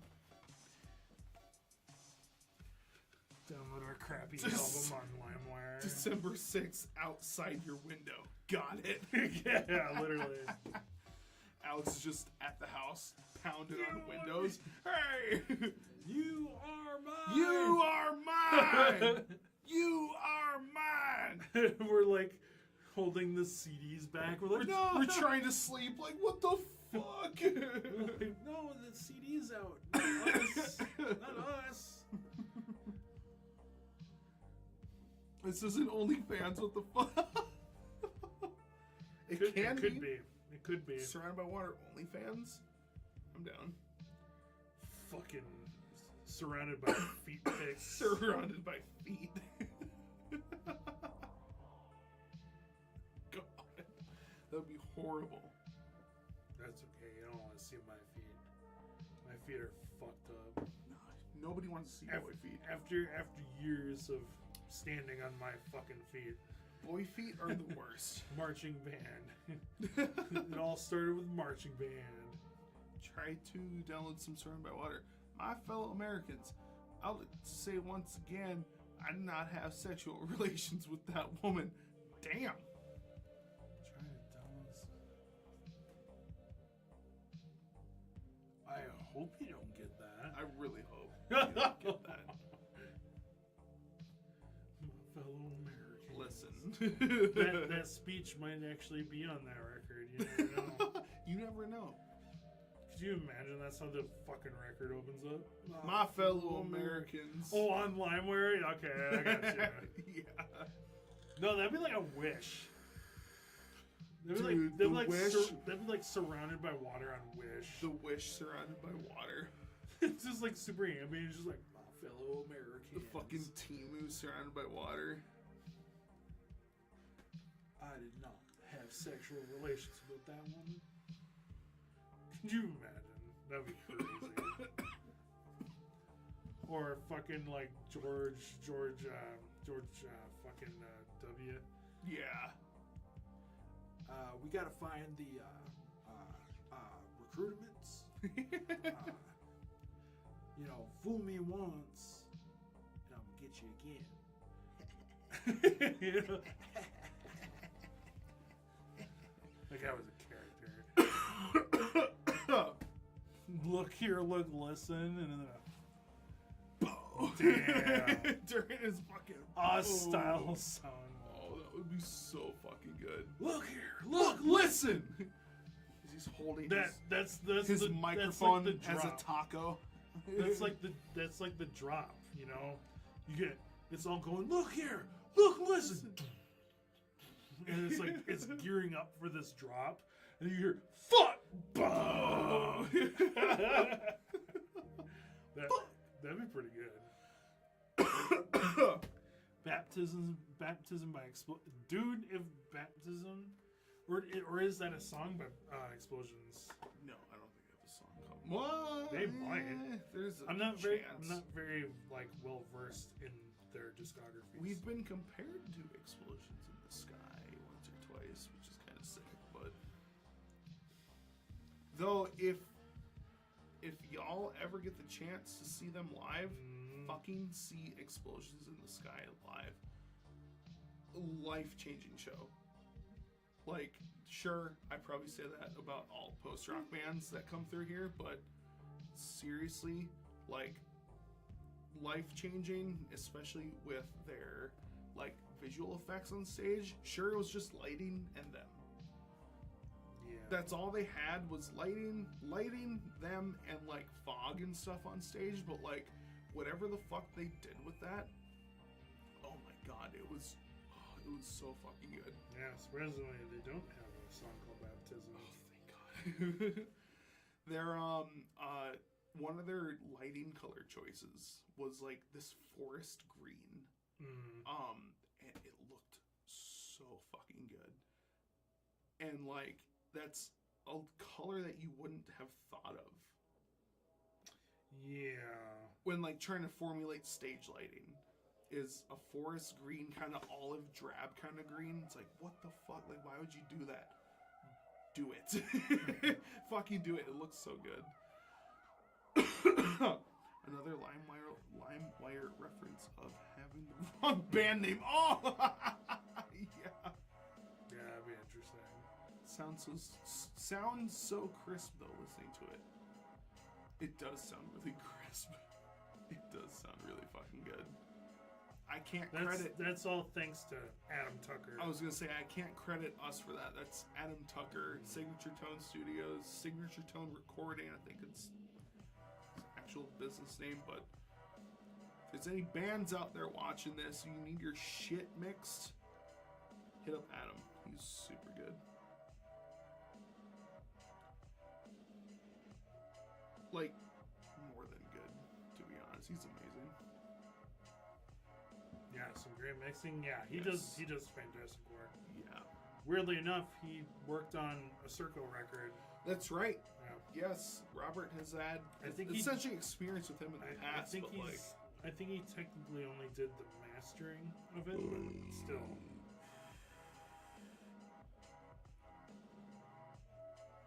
that 2-drum hit right before the drop. Get true. What's your latest album called? So it's a self-titled album. So it's essentially Surrounded by Water. Yeah, the only reason one, we didn't really know what to call it. Yeah. And two, it just made sense to call it Surrounded by Water because it's the first record where it's a full band. Yeah. You know, it's not just me and Josh. Because that's who was playing technically on Relics was just me and Josh. Yeah. Sure, it's programmed drums, but you know we kind of like programmed or manipulated the drums in a way to fit what we wanted. Yeah. At the time, we didn't have when we wrote that album. We didn't have the backing band. We did a little bit. The record was released late or early enough, whatever you want to call it, where like some of the guys did have some weird input on how it would be. Like we were jamming some of these songs with them, and some of them some of the songs reflect some of the changes that it kind of went through when we began jamming with them. Yeah. But it was really shortly afterwards. Like once we started going, yeah, we've got a couple songs that are jammed up enough where we could go perform them.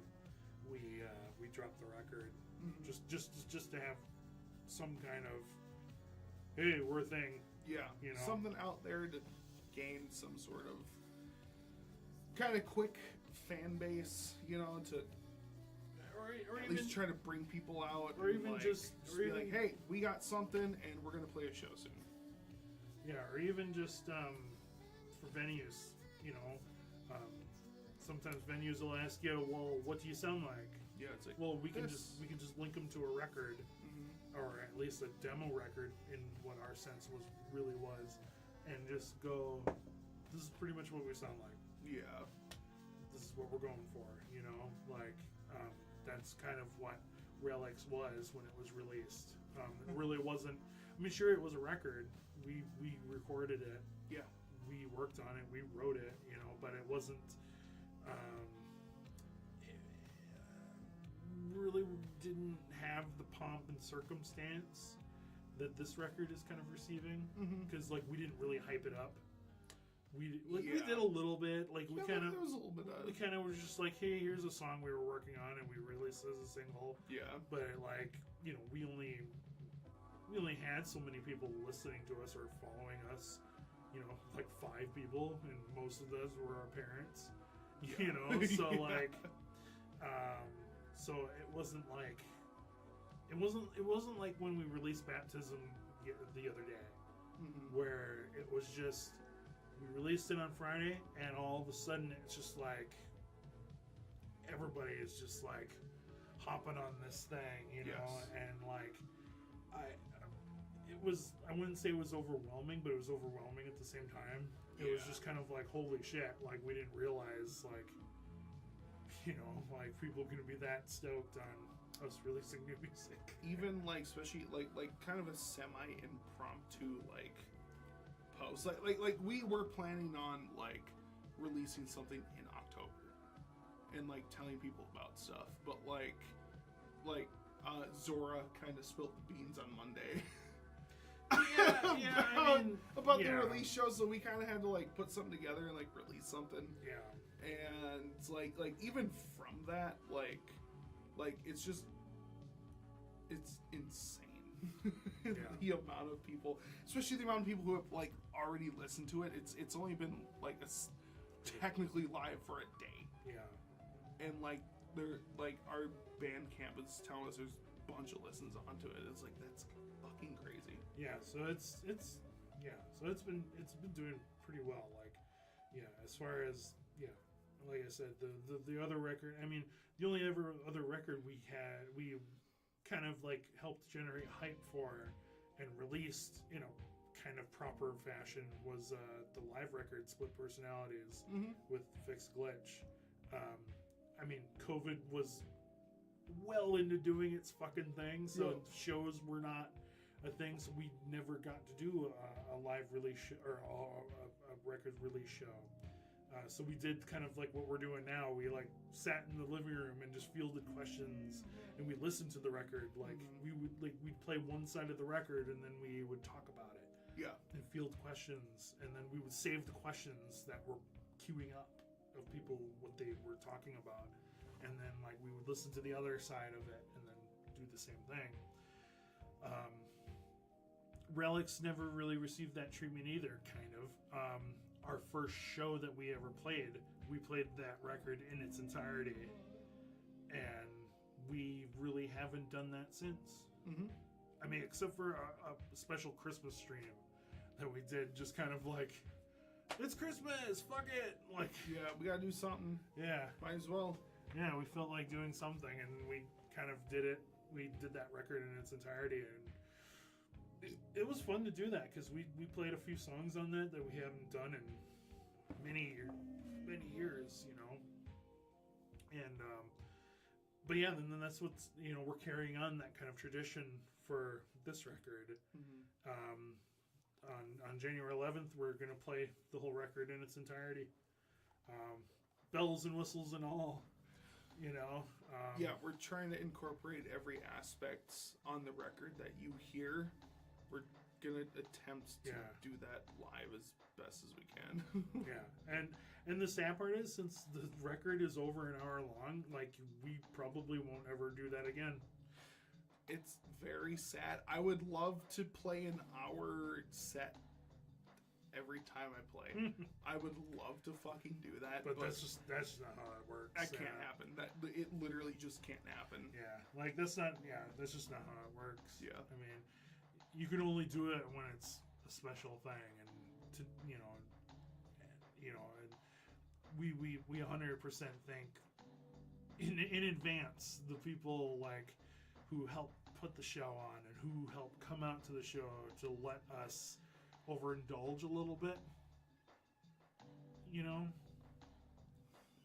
But yeah, that's kind of like my mentality or thought on it. It's just like, yeah, just let's us overindulge just a little bit, Yeah. even though we're, you know, I don't know. I'm not sure where I'm going with that thought.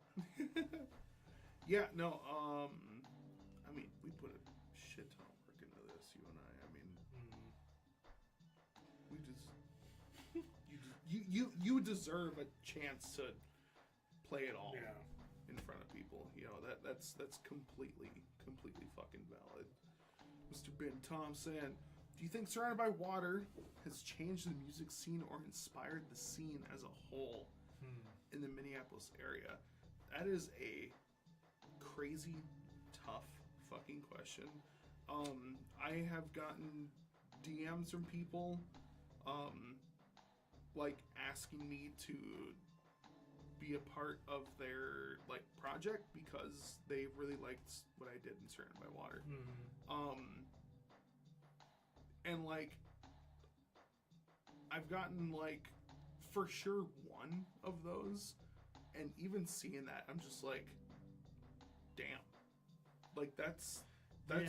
really like what's the word, like I feel like honored Humbled. that honored and humbled, yes, humbled that like somebody has said like, hey, like I really liked what you did, I want to try working with you on like a project and shit. I'm like, that's Yeah, fucking surreal's crazy. surreal's a good word. Surreal, that's a very good, very Um, fucking, very good word. I don't.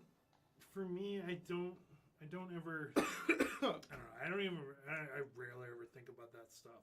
But like, yeah, changing like music scene or like making people Yeah. see something differently or like inspiring them I within mean- the scene. I don't. Yeah. Like I said, I try not to think about that kind of stuff because, like, I don't know. I feel like that leads to a kind of a big head sometimes. Yeah, Like if you're too aware of it. if you're too You know? aware and if you're the type of person to grasp onto that and run with it. Yeah. Like it. Yeah. And like for me, like I've had people come up to me and tell me that, you know, they've loved our like not necessarily to like we like inspire them to do what we kind of do, I Right. guess, but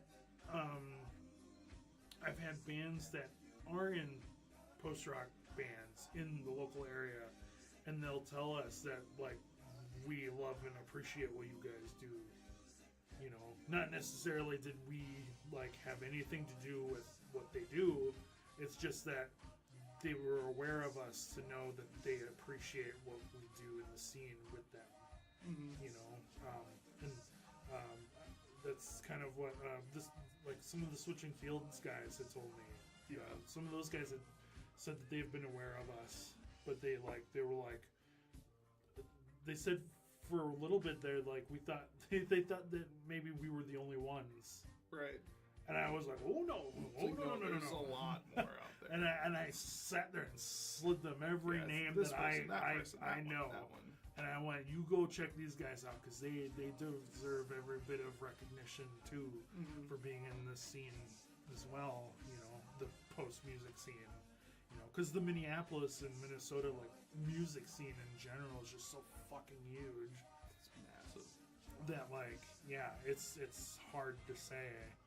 You know, like in general, like what your music is doing to a scene in general, but like to the sub genre of that scene, maybe, you know. Yeah. But like I said, I try not to, you know, if somebody says something about it, it's very, like you said, it's very surreal, it's very humbling. Yeah, it's like there's no way. But at the same time, it's just like I don't, you know, like I said, I don't try not to pay attention to it. Yeah, there was a time that we were doing a lot of like mixed bag shows. And during that time I saw a lot of other bands doing mixed bag, mixed genre shows and stuff. And like we had started focusing on writing and recording all this stuff, and those kind of ended. I kind of saw those drop away. Yeah. I mean, there's Probably still... coincident. I'm pretty sure total coincidence, but like maybe we kind of helped do a lot more mixed bag shows and stuff. Maybe I don't know. I To, know. to put an actual answer to the question. Maybe. Yeah, I don't know. Yeah, I don't know. I mean, we've done a few mixed bags like since. Like our first show back in 2022 was a mixed bag That was show. mixed bag, yeah. It was us, Northern Hammer, and Longfall. Longfall is this jazzy indie kind of alternative, like a little bit of hip hop kind of group, and then fucking Northern Hammer is sludgy fucking stoner metal guys, like, you know. And then we did that Cause for Concern show. Like they're like this high energy, like classic rocky kind of like jam band with, and then we did that with the Toss Ups, who were like kind of like a heavily inspired like Green Day punky kind of like thing. And then there was us, you know. Yeah. So like, I mean, they're still around, but I just don't think they're as prominent, popular anymore for some reason. I don't know why. Yeah. I feel like there should be more of them Yes. because they're just goofy as hell. They're fun to go to. They're Yeah. super fun. I love stepping into a venue and just kind of not knowing what's gonna happen, Yeah. you know. But at the same time, I also like going to a show where that's the mood you're in for, you know. Like you're like, I'm going to a fucking hardcore show. I'm going to see some hardcore bands, you know. Like Yeah. I totally get that too, you know. But I still feel like, but that's the nice thing with our genre is like mixed bag and playing with anybody and everything is kind of the fun thing of our genre. We get to step into a show and play to a bunch of people that have never heard what we do before, or maybe we do it and there's the select few times where people come up to us and go, I never thought I would hear another band like that ever again. Yeah. Because like there's one guy who came up to me, he was like, have you ever heard of a band called Caspian? And we're like, yeah, we fucking love Caspian. He's like, I saw these guys open up for like System of a Down or something like that, like years ago. Never once did I ever think that I would ever hear another band like it. Yeah. And then here I am at this show, this mixed bag show, and here you guys And are. here you are. Yeah, which is fun. Yeah. You know. That shit's crazy. But I think yeah, since we were so focused on getting album stuff done, I think we were being more choosy with the shows that we were doing, just because like we were trying to get something done. Yeah. You know, so we decided, you know, like we were kind of more, you know, if somebody was nice enough to invite us, we tried to make it work or whatever. But we were kind of, for lack of better words, like being a little more choosy about the shows that we played and the frequency of which we played shows, just because we were trying to get the record done. Yeah. But now that the record's done, it's all fair game. Free reign. Free reign. We're free agents. After January 11th, we're free agents. Worst show experience? Poorhouse. Yeah. Poorhouse is pretty bad. Poorhouse is horrible. Yeah, I don't know. We've been very blessed, I think, when it comes to like show experiences. There's never been a time where there was like a nightmare scenario. You know, like even in our end, like performing. Yeah. Like sure, yeah, you get the you get the pedal meltdown like before the show starts, you know, but then you diagnose it and it's fine. You know? But yeah, as far as like venues management and the way things work, yeah, Poorhouse is probably one of the worst experiences we had. total like pay to play bullshit. And it sucks because like that got put onto the fans essentially. I mean, Yeah. like they pay for a ticket regardless, right? Yeah. But like from that, we get the money from that. That all went to the sound, not the sound guy. Yeah, that went all to the Venue and the promoter. Yeah. Promoter. That's what yeah, it was. promoter. Yeah, Whatever their fucking name was. I don't Superior Booking. something like that. Yeah. I don't know. I don't give a shit. Yeah, I think I have a strong opinion on promoters, and they're not good. So, it's very rare do I come across promoters that come across as genuine people looking to put on good shows and have a good time. Right. They're always in it for money. I don't know. I have very little patience for promoters. So. But I will say, when James was doing promotions, like yeah. he was doing a great job. He was good. He was really good. Even though he may not have felt like he was doing a good job at times, like I think he was one of the better ones He was that I've ran put into. together some really good fucking shows too. Mhm. Some really good fucking shows. Yeah, so when he was doing it under Glitched Out, yeah, I thought he was doing great. And he came from that he knew what it was like to deal with shitty promoters and have the promoter like dip out early at the show and not pay anybody, like Right. yeah, and he's been there and he knows about it. So that was one of the reasons why I was like, okay, you're doing a good job, But yeah, there's some promoters that it still hasn't repaired my my opinions on the promoters 100%, but I'll still give them the benefit of the doubt if they seem okay enough,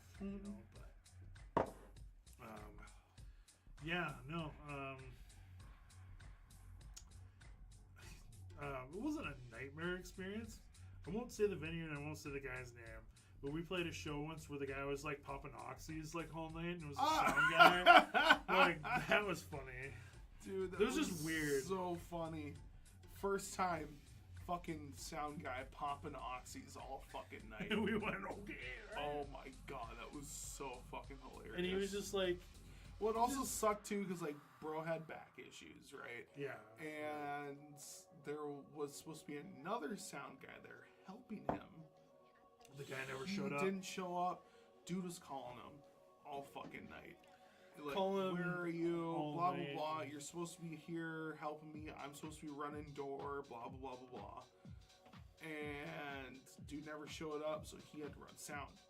And then Ben and Cullen got recruited to run doors for a while there too. Yeah, they pulled our guys to run doors randomly, and he's like, I'll be back until I get somebody for you, and they stayed there the whole show. Yeah. And I was like, oh, you guys got swindled. Fucking ouch. But then we went to go do our sound check, and I had the tape machine that night, and we were only doing one song that needed the tape machine.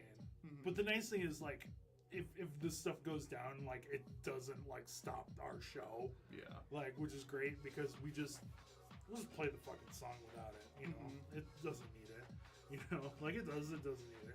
Whatever. But it's nice when you have it. But anyways, like he's giving me all kinds of crap because things weren't working, and I said, well, it worked before I left, so I don't know what to tell you. So. And I offered to help him to fix it, and he was just like, "Oh no, I'll do everything. I've been doing everything all night." And then he would like pop another like couple oxys, and Like they're M&Ms, Yeah. dude. Like they're fucking candy. It's Like- like holy shit. like they were helping him his mentality through the night or something. But he was just declining the whole night, and then he didn't even tell me if it was good. yeah. I said, "So are we still good on this?" Or he's just, "Nah," and then he didn't even tell us if we could start. So we just started playing, and we just looking at everybody, and we're like, All right, I'm we're like, starting. we just looked at everybody, and we went, "All right, so we're gonna start playing." All right, we're surrounded by water. We're gonna do Yeah, this. we're just gonna start playing. So we started playing, and then like And then I turned to the guys and I said, if nothing comes out of that speaker for this, don't react to it. Just play it as Keep playing. And sure shit, we heard the voices come out of the PA and we went, Yeah. oh, Just like, oh, so you did figure it out. yeah. And he didn't. Yeah, he never told us. And then next thing you know, he's back there just like, It's just Oxide. it's just crazy. I can see that. Sure, I still don't get it. Post-rock, but I enjoy how much you guys feel the music. It's an emotional experience, and a lot of times it's hard to get there personally. I get it. That's lots of music can be that way for people. Yeah. Post-rock in general is a very emotional, like you said, it's a very emotional experience, a very personal kind of experience. I would say just, if you're looking to get into post-rock music, I'd say just This Will Destroy You is a very good band to kind of get into. They have, I wouldn't say they have pop elements, but they're very aware of like catchy songwriting. Yeah. Like what actually sounds good. Yeah. Explosions in the Sky is another really good one. Sure, they may not have words, but I'd say think of it like soundtracks, like movie soundtracks. If you love to listen to movie soundtracks, like Hans Zimmer or John Williams and people like that, or even just like classical music, Mozart, Beethoven, Bach, Vivaldi, all those guys. Or like the stuff that we played, you played in high school in band or orchestra, think of it in that sense, it is kind of like modern day classical music, I guess, but with a rock twist, Yeah. if that makes sense. But yeah, like I said, and that's the other thing with, like, I guess, post-rock music. Post-rock music is very emotional. It's very it can be epic at times. It can be sad. It can be joyous. It can be everything and anything you want it to be. For me, post-rock can be hard to like really get a grasp on if it's not just you listening to it. If you're in a room with other people, sometimes it's hard to get kind of into it. For me, like, post-rock for me is either best listened to like alone, like kind of alone, or like if you're at a like post-rock show and like you're with like-minded individuals. For me, listening to post-rock like alone, like let's say like it's like, oh yeah, I want to listen to like a certain album or whatever, I'll do that alone or like on my own time, and then that's when I can like focus my body and my mind solely on the music. If I'm like with other people, my mind is always going towards like, what's this person thinking? They're probably thinking it's really crappy, and they're like, wow, Josh picked a really bad song to listen to right now, and it's like, I can't really enjoy that too much, It's if anything, it's good background music. Yeah, That's- wonderful background music. That's another Yeah. good thing. Like, it's good study music. It's good. You want to put something in the background and you're cooking or cleaning, or you do have people over and you just want something. Post rock is another good one where it's like you don't have to think about it if you don't want to. Right. If you want something that's just there, post-rock And it is can be there. yeah, it can be there, and Yeah. like post-rock is a great like thing to listen to for that. Yeah, if you just want some kind of background noise and stuff. But for sure, I totally understand it. It's not an easy genre. especially if you don't know what you're looking for. Mhm. It's a good genre to just explore. If you're ever feeling the vibe, just explore it. Once you start finding bands that you like the sound of, slowly, it's a slow process. Sometimes it can be tedious, but you'll eventually find the sounds that you like. Mm-hmm. For me, I love the sounds of This Will Destroy You. I love Mono, Russian Circles, just to name a few. Godspeed You Black Emperor. I love the way those sound, to me, and they all kind of share little things, and then there's some post-rock bands that I won't say I hate or dislike, but I just don't prefer it. Yeah, there's Yeah. some you just don't vibe with. Yeah.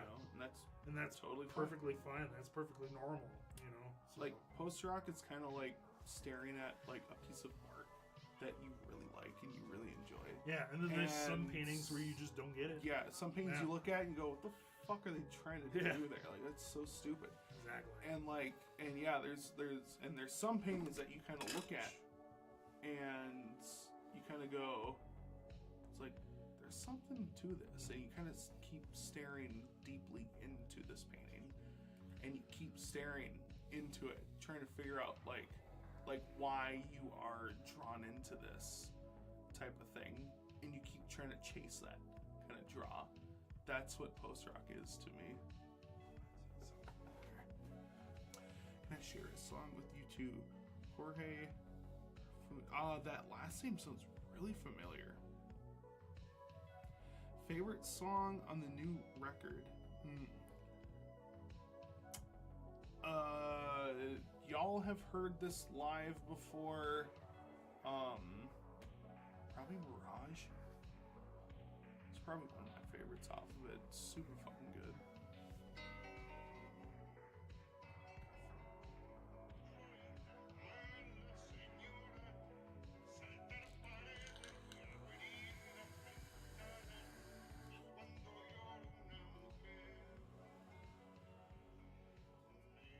I fuck with Spanish kind of guitar music. For a while I was learning excuse me. It's cool. Yeah. I was learning like flamenco guitar and like classical guitar, and Francisco Torrega, huge inspiration during that period of my learning. Kind of like fingerstyle, very Spanish type guitar and stuff. That kind of reminded me of that, and that was super I'm sick. gonna have to follow that because that sounds pretty good. Yeah, that stuff was great.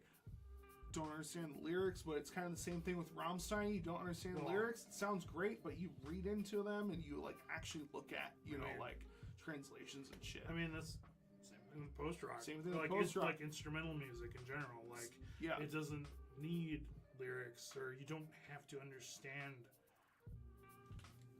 what they're putting down. As long as you like it, and as long as you take something from it, that's what it is. Yeah. Mm-hmm. That's what it is. As long as you're able to have an experience of your own, and like I said, like you don't have to speak the same language, Yeah. and that's the great thing with instrumental music. It's kind of like, the great thing about instrumental post rock. yeah, because we've got friends or fans from fucking Europe. Mm-hmm.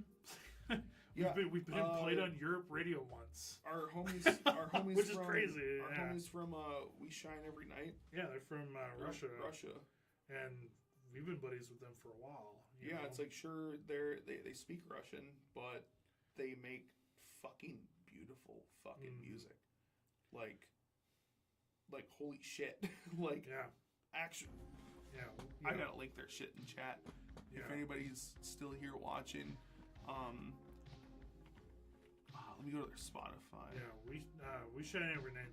They do great shit.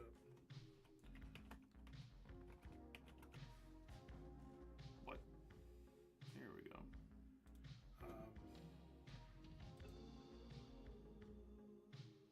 But yeah, like I said, we've been played on. Was it Netherlands radio? Yeah, Deep Mist. Yeah, Yep. We got played on a program in the Netherlands once or twice or something like that, and that was really cool. That was unexpected. Yeah, that was sick. That was kind of cool. But like I was like, it makes sense because like, you know, we don't necessarily speak the language, but you know, and our music doesn't have words. You know, it connects in some way, or somebody wanted to showcase it. You know. But yeah, no, that's been interesting. Favorite song off the new record.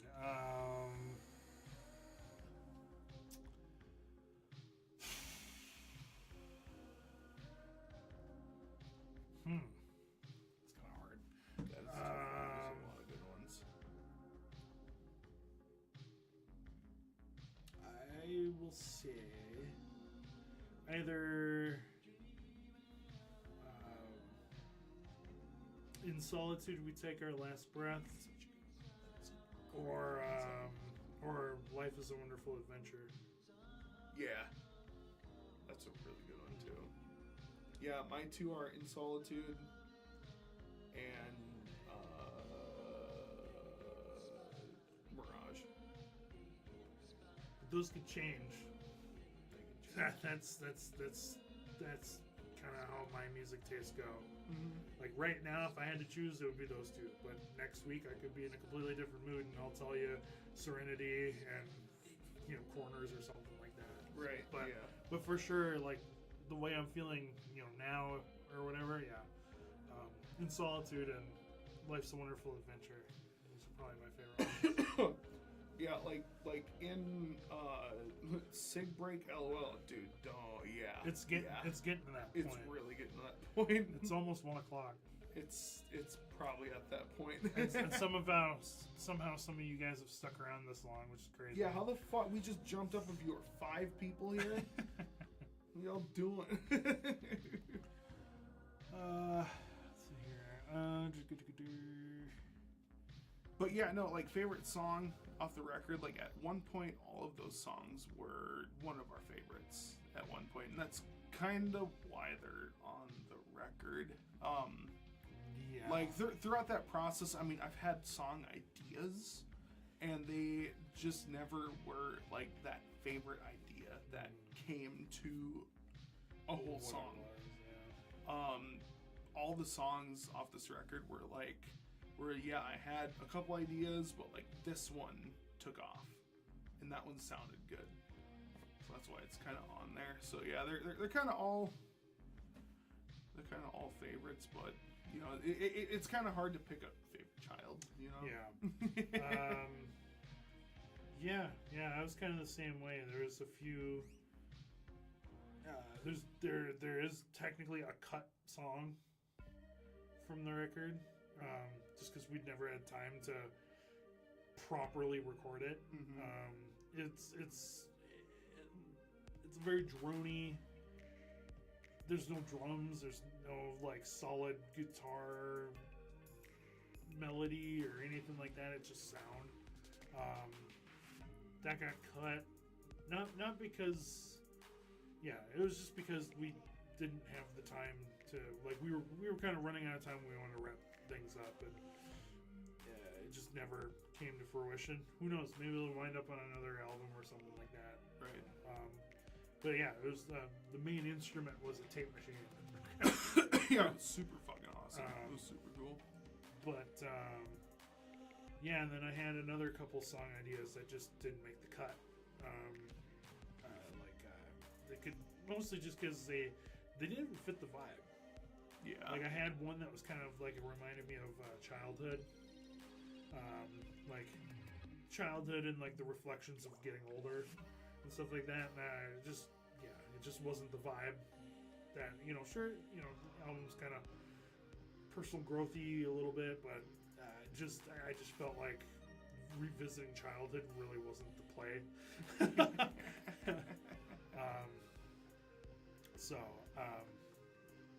Yeah, because this record's all about kind of going forward. Yes. And the celebration of going forward and leaving shitty things behind and stuff like that. And I feel like having a song randomly where you just look back on childhood would just be really weird. Yeah. It just doesn't fit the general vibe of the record. Even though it was a pretty good idea, I thought it was a decent idea, but it just didn't fit. But yeah, well, I kind of like what Josh was saying. They're all kind of favorites. Mhm. So yeah, Yeah, and like springboarding off of what Rob was saying earlier, like there is like one day he could feel these two are his favorite, next day those two are his favorite. It's kind of what this album is like. Yeah, like throughout the whole process, like, hey, this is something that's really good. That's kind of taken off my mind. Let's work on it. You know, it's kind of the whole thing. Did everyone write the songs for the record, or just you guys? So this was. It was kind of like a culmination of everybody. There is definitely like a few songs off the record that like we didn't know where to take the song to. yeah. So we just kind of presented to the guys. We're like, hey, let's try to figure this out. The way I describe it is like 60 to 75% is me and Josh. Yeah. The rest of it's the other guys. Mm-hmm. Just because we do have, we're like, we're pretty basically the ones that kind of have the vision Yep. where we want to take it, and then we tend to come up with the melodies first, Mm-hmm. or the chords or the key that it's in, or the vibe, and then we tell the guys, all right, let's kind of work on it. Unless there's a very specific like reason why we're like, we have a drum part in mind or something that's like, we're like, this, it doesn't work if this is not in it. Mm-hmm. I don't want it if this is not in it. Then you usually have to have a really good argument. Yes. Yeah. To say that the song will not work if it is not this way. Mm-hmm. And yeah, and like the nice thing is like when you are like the one that kind of comes up with it first, it's kind of nice because that usually is what you start with, and then you build upon it. But yeah, like for the most part, most of this record was what was what do you call it, a collaboration between most of us. In the early stages of the record, it was very much just me and Josh. Mm-hmm. Then it would get to points where we would start jamming the songs together, and you'd realize what wasn't working. And when we realized things weren't working, we would work on it together to make it work, Mm-hmm. or to make the song flow a little better. And then that's kind of where their collaborations started coming in. And then it got to the point where we were stumped on songs, and it would go, well, let's just give it to the guys and let's see what it does. Which was Baptism was one of the first ones that kind of did that. Mm-hmm. I got it up to the ending, Yeah. just before the ending, and I was like, I don't know where to take the ending. Mm-hmm. Like, we could fade it out, we could turn it soft, we could do this, we could do that. I don't know what feels right. And then we just jammed it, and it turned into this kind of poppy sway back and forth between poppy and slow dance. That was such a cool addition because like Ben, I don't know if he just like randomly did that one day. It just sounded It just happened that it was like kind of slow dancey, and then it went double time, and then it went back to slow dancey, went back to double time. So there's this like shift and stuff in there. Super fucking cool. Yeah, it was interesting. Yeah, and I told him straight up, I'm like, I don't think I've heard a song do that before. Yeah. And it sounded cool, and we just went with it. and it sounds great. Yeah. Mirage is a song that was That was wild. 10 different song ideas that we were jamming, but never progressed anywhere, but we're all in the same key. Mm-hmm. And then I just went, and we started realizing, well, let's kind of put them together. And then we would come up with like 5 different versions of this song. and it was kind of like I would sit there and spend weeks cutting up all these different versions and arranging them into a cohesive idea. Because there was times where, and there was times where those riffs in Mirage were completely different. Mhm. You know, I have a version somewhere. I think it's on my phone or on one of the computers where we have a very like sludgy riff in the end, and it's not the weird, like I call it the chase scene. Yeah. Ending. The ending that you hear now, or if you've heard live, if you've heard us before on that song, is it's a very chase-like feeling. Yeah, this riff was not that. It was just this slogging, like just, you know, it was just super meathead kind of like. Dude, it was weird. It was literally meathead shit. Yeah. 100%. So yeah, so there's different like versions of Mirage floating around our computers that just weren't it, you know, and those were the versions that I was cutting and copy and pasting. We're calling it George Lucasing. Yeah, everything, because that's, you know, George Lucas, right? He doing Was that the shit in editor Star over Wars. there, And yeah, it like we had a couple practices that like we had like a few different versions of the song and like just jamming different things and stuff. And like after like a couple weeks, Robert, haggard as ever, gives us the song, goes, I think this is the version. Yeah, this is what works. And the demo that we got from that was like, it was like a live demo that we all did on like microphones and shit that was set up throughout the room. There, like the next section was like from like one of our phones. Yeah. And then- there's like I said, there's a version of it floating around somewhere where it's like the sound quality constantly flips around and like there's weird jump cuts and all these like goofy things, and it's like it's just to get a flow, you know. And it was, like I said, it was a combination of all of our different jams of this song.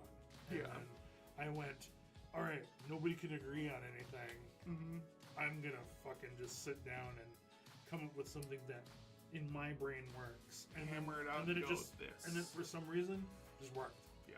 But I hated that song for many months afterwards. And I Yup. was like, I fucking hate this song. I don't want to ever hear this song ever again.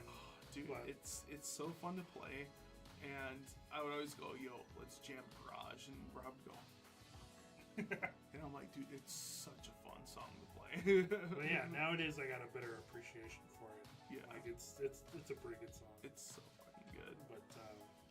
But yeah, and then like yeah, so we've got songs that are like I said, and we've even got songs that are literally like songs that me and Josh were like, this is the complete vision, and I don't care what you guys say. Yeah. like it has to be this way, and like Yeah. otherwise, you know, it Like, just. it just doesn't work, It or doesn't, like, it doesn't make us feel good about We- the way it is. we felt Yeah. like we were either like running out of time on something and go That- like, that let's too. just do it this way, just make it easy for everybody, Yeah, you know? and like so like there are some songs where they're very much like, I don't know, solo project-y songs where it's like 100% what our vision is, and then there's a lot of songs on this record that are more collaborative, and then that's why the record is self-titled, because the record was more collaborative and featured live instruments performed by each member of Surrounded by Water, Yeah. not Not a programmed drum. a or program drum or a session musician or little to no bass, Yeah. which was Relics. So yeah, that's another reason why the album is called what it's called, and it's because it was a lot more of a collaborative process this time around. Even though, like I said, there are songs where, you know, the percentage is more us than it is everybody, but there are a shit ton of songs where it is everybody equally, you know, coming up with stuff, you know. And it was because of this record that we got more comfortable with each other, like telling each other off when something sounded bad, you know, and like nobody ever got upset. Right. You know, it's just like, hey, maybe don't do it that way. And the nice thing is, it was never, don't do it that way, I don't like it. Right. It's always, don't do it that way, maybe try this. Yeah, try this. There was always an alternative. Yeah, it's like, try this because I feel like this and such would And there was always a work reason. better in this area. Yeah, you it know? was never like, I'm shutting you down. Yeah, it's like Straight up. It's like there was always a reason behind the issue or something. Yeah, you know, a reason and a solution. It was never, you don't do this. It Yeah. was like, didn't vibe with me. Or it was like, I feel like that could be better. Yeah. You know, how can we make it better? Mhm. You know, how can we make it flow? How can we make it more this, more that? You know, and then we would just kind of come together and try to find the best way to do that Yes. without like overcomplicating it either. You know, because I feel like in post rock you overcomplicate it, it just doesn't sound good. Right. Are we? Are we? Are we? Hope you're having a good night, my boys. Well, I sure Yo. hope so. No, we're having a There's pretty good night. Literally no better night than streaming and having brews. Pretty This much. is that like every time we do one of these is always super fucking fun. It was always super good. And then Ryan, gotta head to bed. Great talking to you boys, and congrats on the release. Thank you, Ryan. Hopefully, a couple weeks from now, maybe 2-3 weeks from now, we'll get another single Yeah, out get to another one your out. ear holes and tantalize you a little more, and then by December 6th, you get to listen to the whole thing. The whole thing, the whole hour and 10-minute experience that it is. And then hopefully come to the show and just, Bask in that with us, with other people. Just feel it, man. oh yeah, that's the other thing I'm really excited for is like, sure, we're playing all the songs that you got to vibe with for a month, but you get to like chill in a room with like-minded, you know, other like-minded people, and like just Yeah, you know, just vibe that experience together, you know. right. As, Yeah. weirdly enough, as you may not think of it, it is a collective when it comes to the experience of what you guys are having out there. Like, it's almost like watching a comedy at home versus the theaters. Yeah. In the theaters, you get that experience of, like, everybody laughing along with the same jokes. Yeah. And then at Yeah. the show, you get the experience of, like, everyone feeling the same, almost the same shit that you're feeling at the same time. It's Yeah. like, And it may not be exact, and like we stated before, that is perfectly fine. yeah. You know, everybody's different, you know, and and then that creates talking points, and you know, who knows, maybe you might meet somebody at the show and you guys, you know, you share your experience, and that creates like a weird core memory, Yeah. you know, for you or somebody, you know, whatever, you know. And that's one of the great things I think about this show is like each band has that thing to offer. Is each band that we have that night is a very emotionally driven band or song or songwriters. So it's just that's gonna be awesome. No, I was gonna say, y'all got more viewers on Twitch? Maybe. What do I got? What does it tell us? I saw it told us viewers on Twitch. Twitch. Make it Twitch. It says we have one viewer on Twitch right now.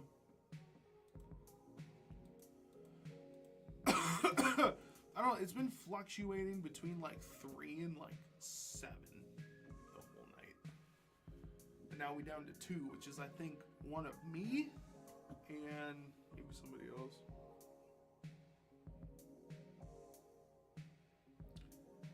But it is getting late. So It's getting late. I gotta pee. we've been on here for what? 2-3 hours. 4 hours and 11 minutes. You guys let us yap You guys let us yap. for 4 hours. They go, well, they don't yap ever. So Yeah, might literally. as well let them.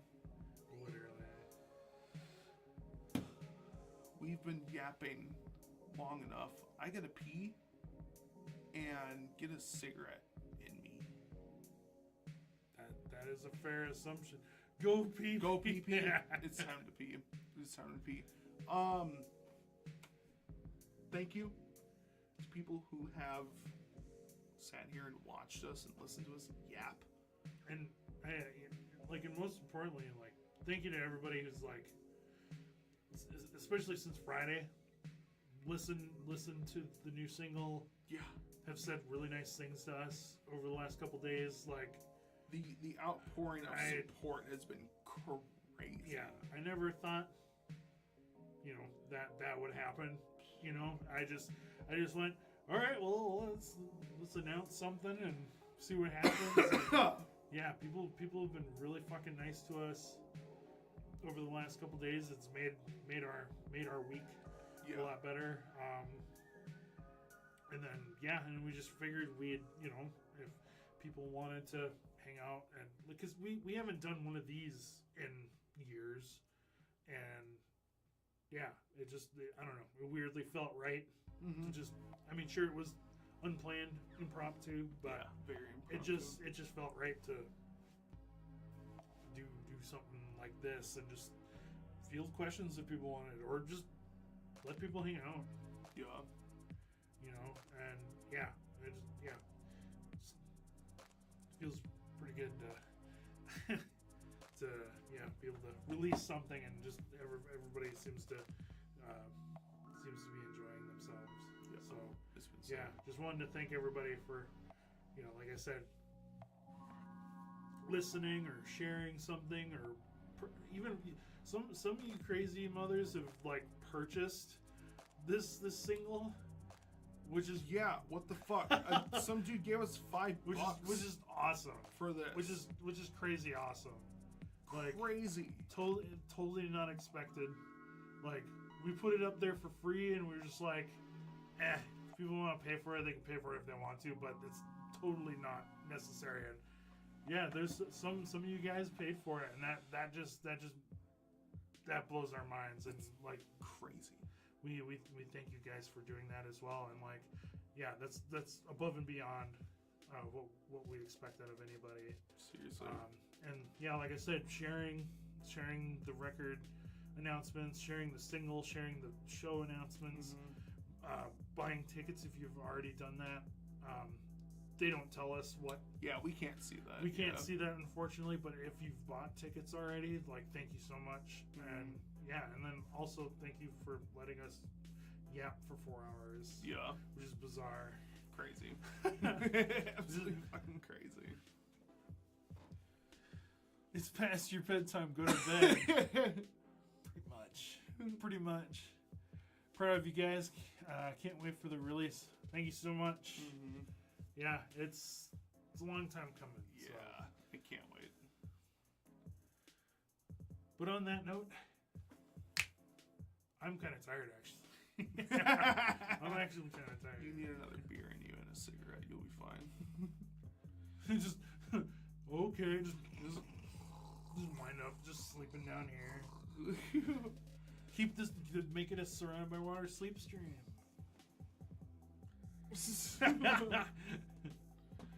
All right, y'all. We're gonna get out of here. We're gonna get out of your hair. We're gonna let you guys enjoy the rest of your night. Instead of us droning on drone.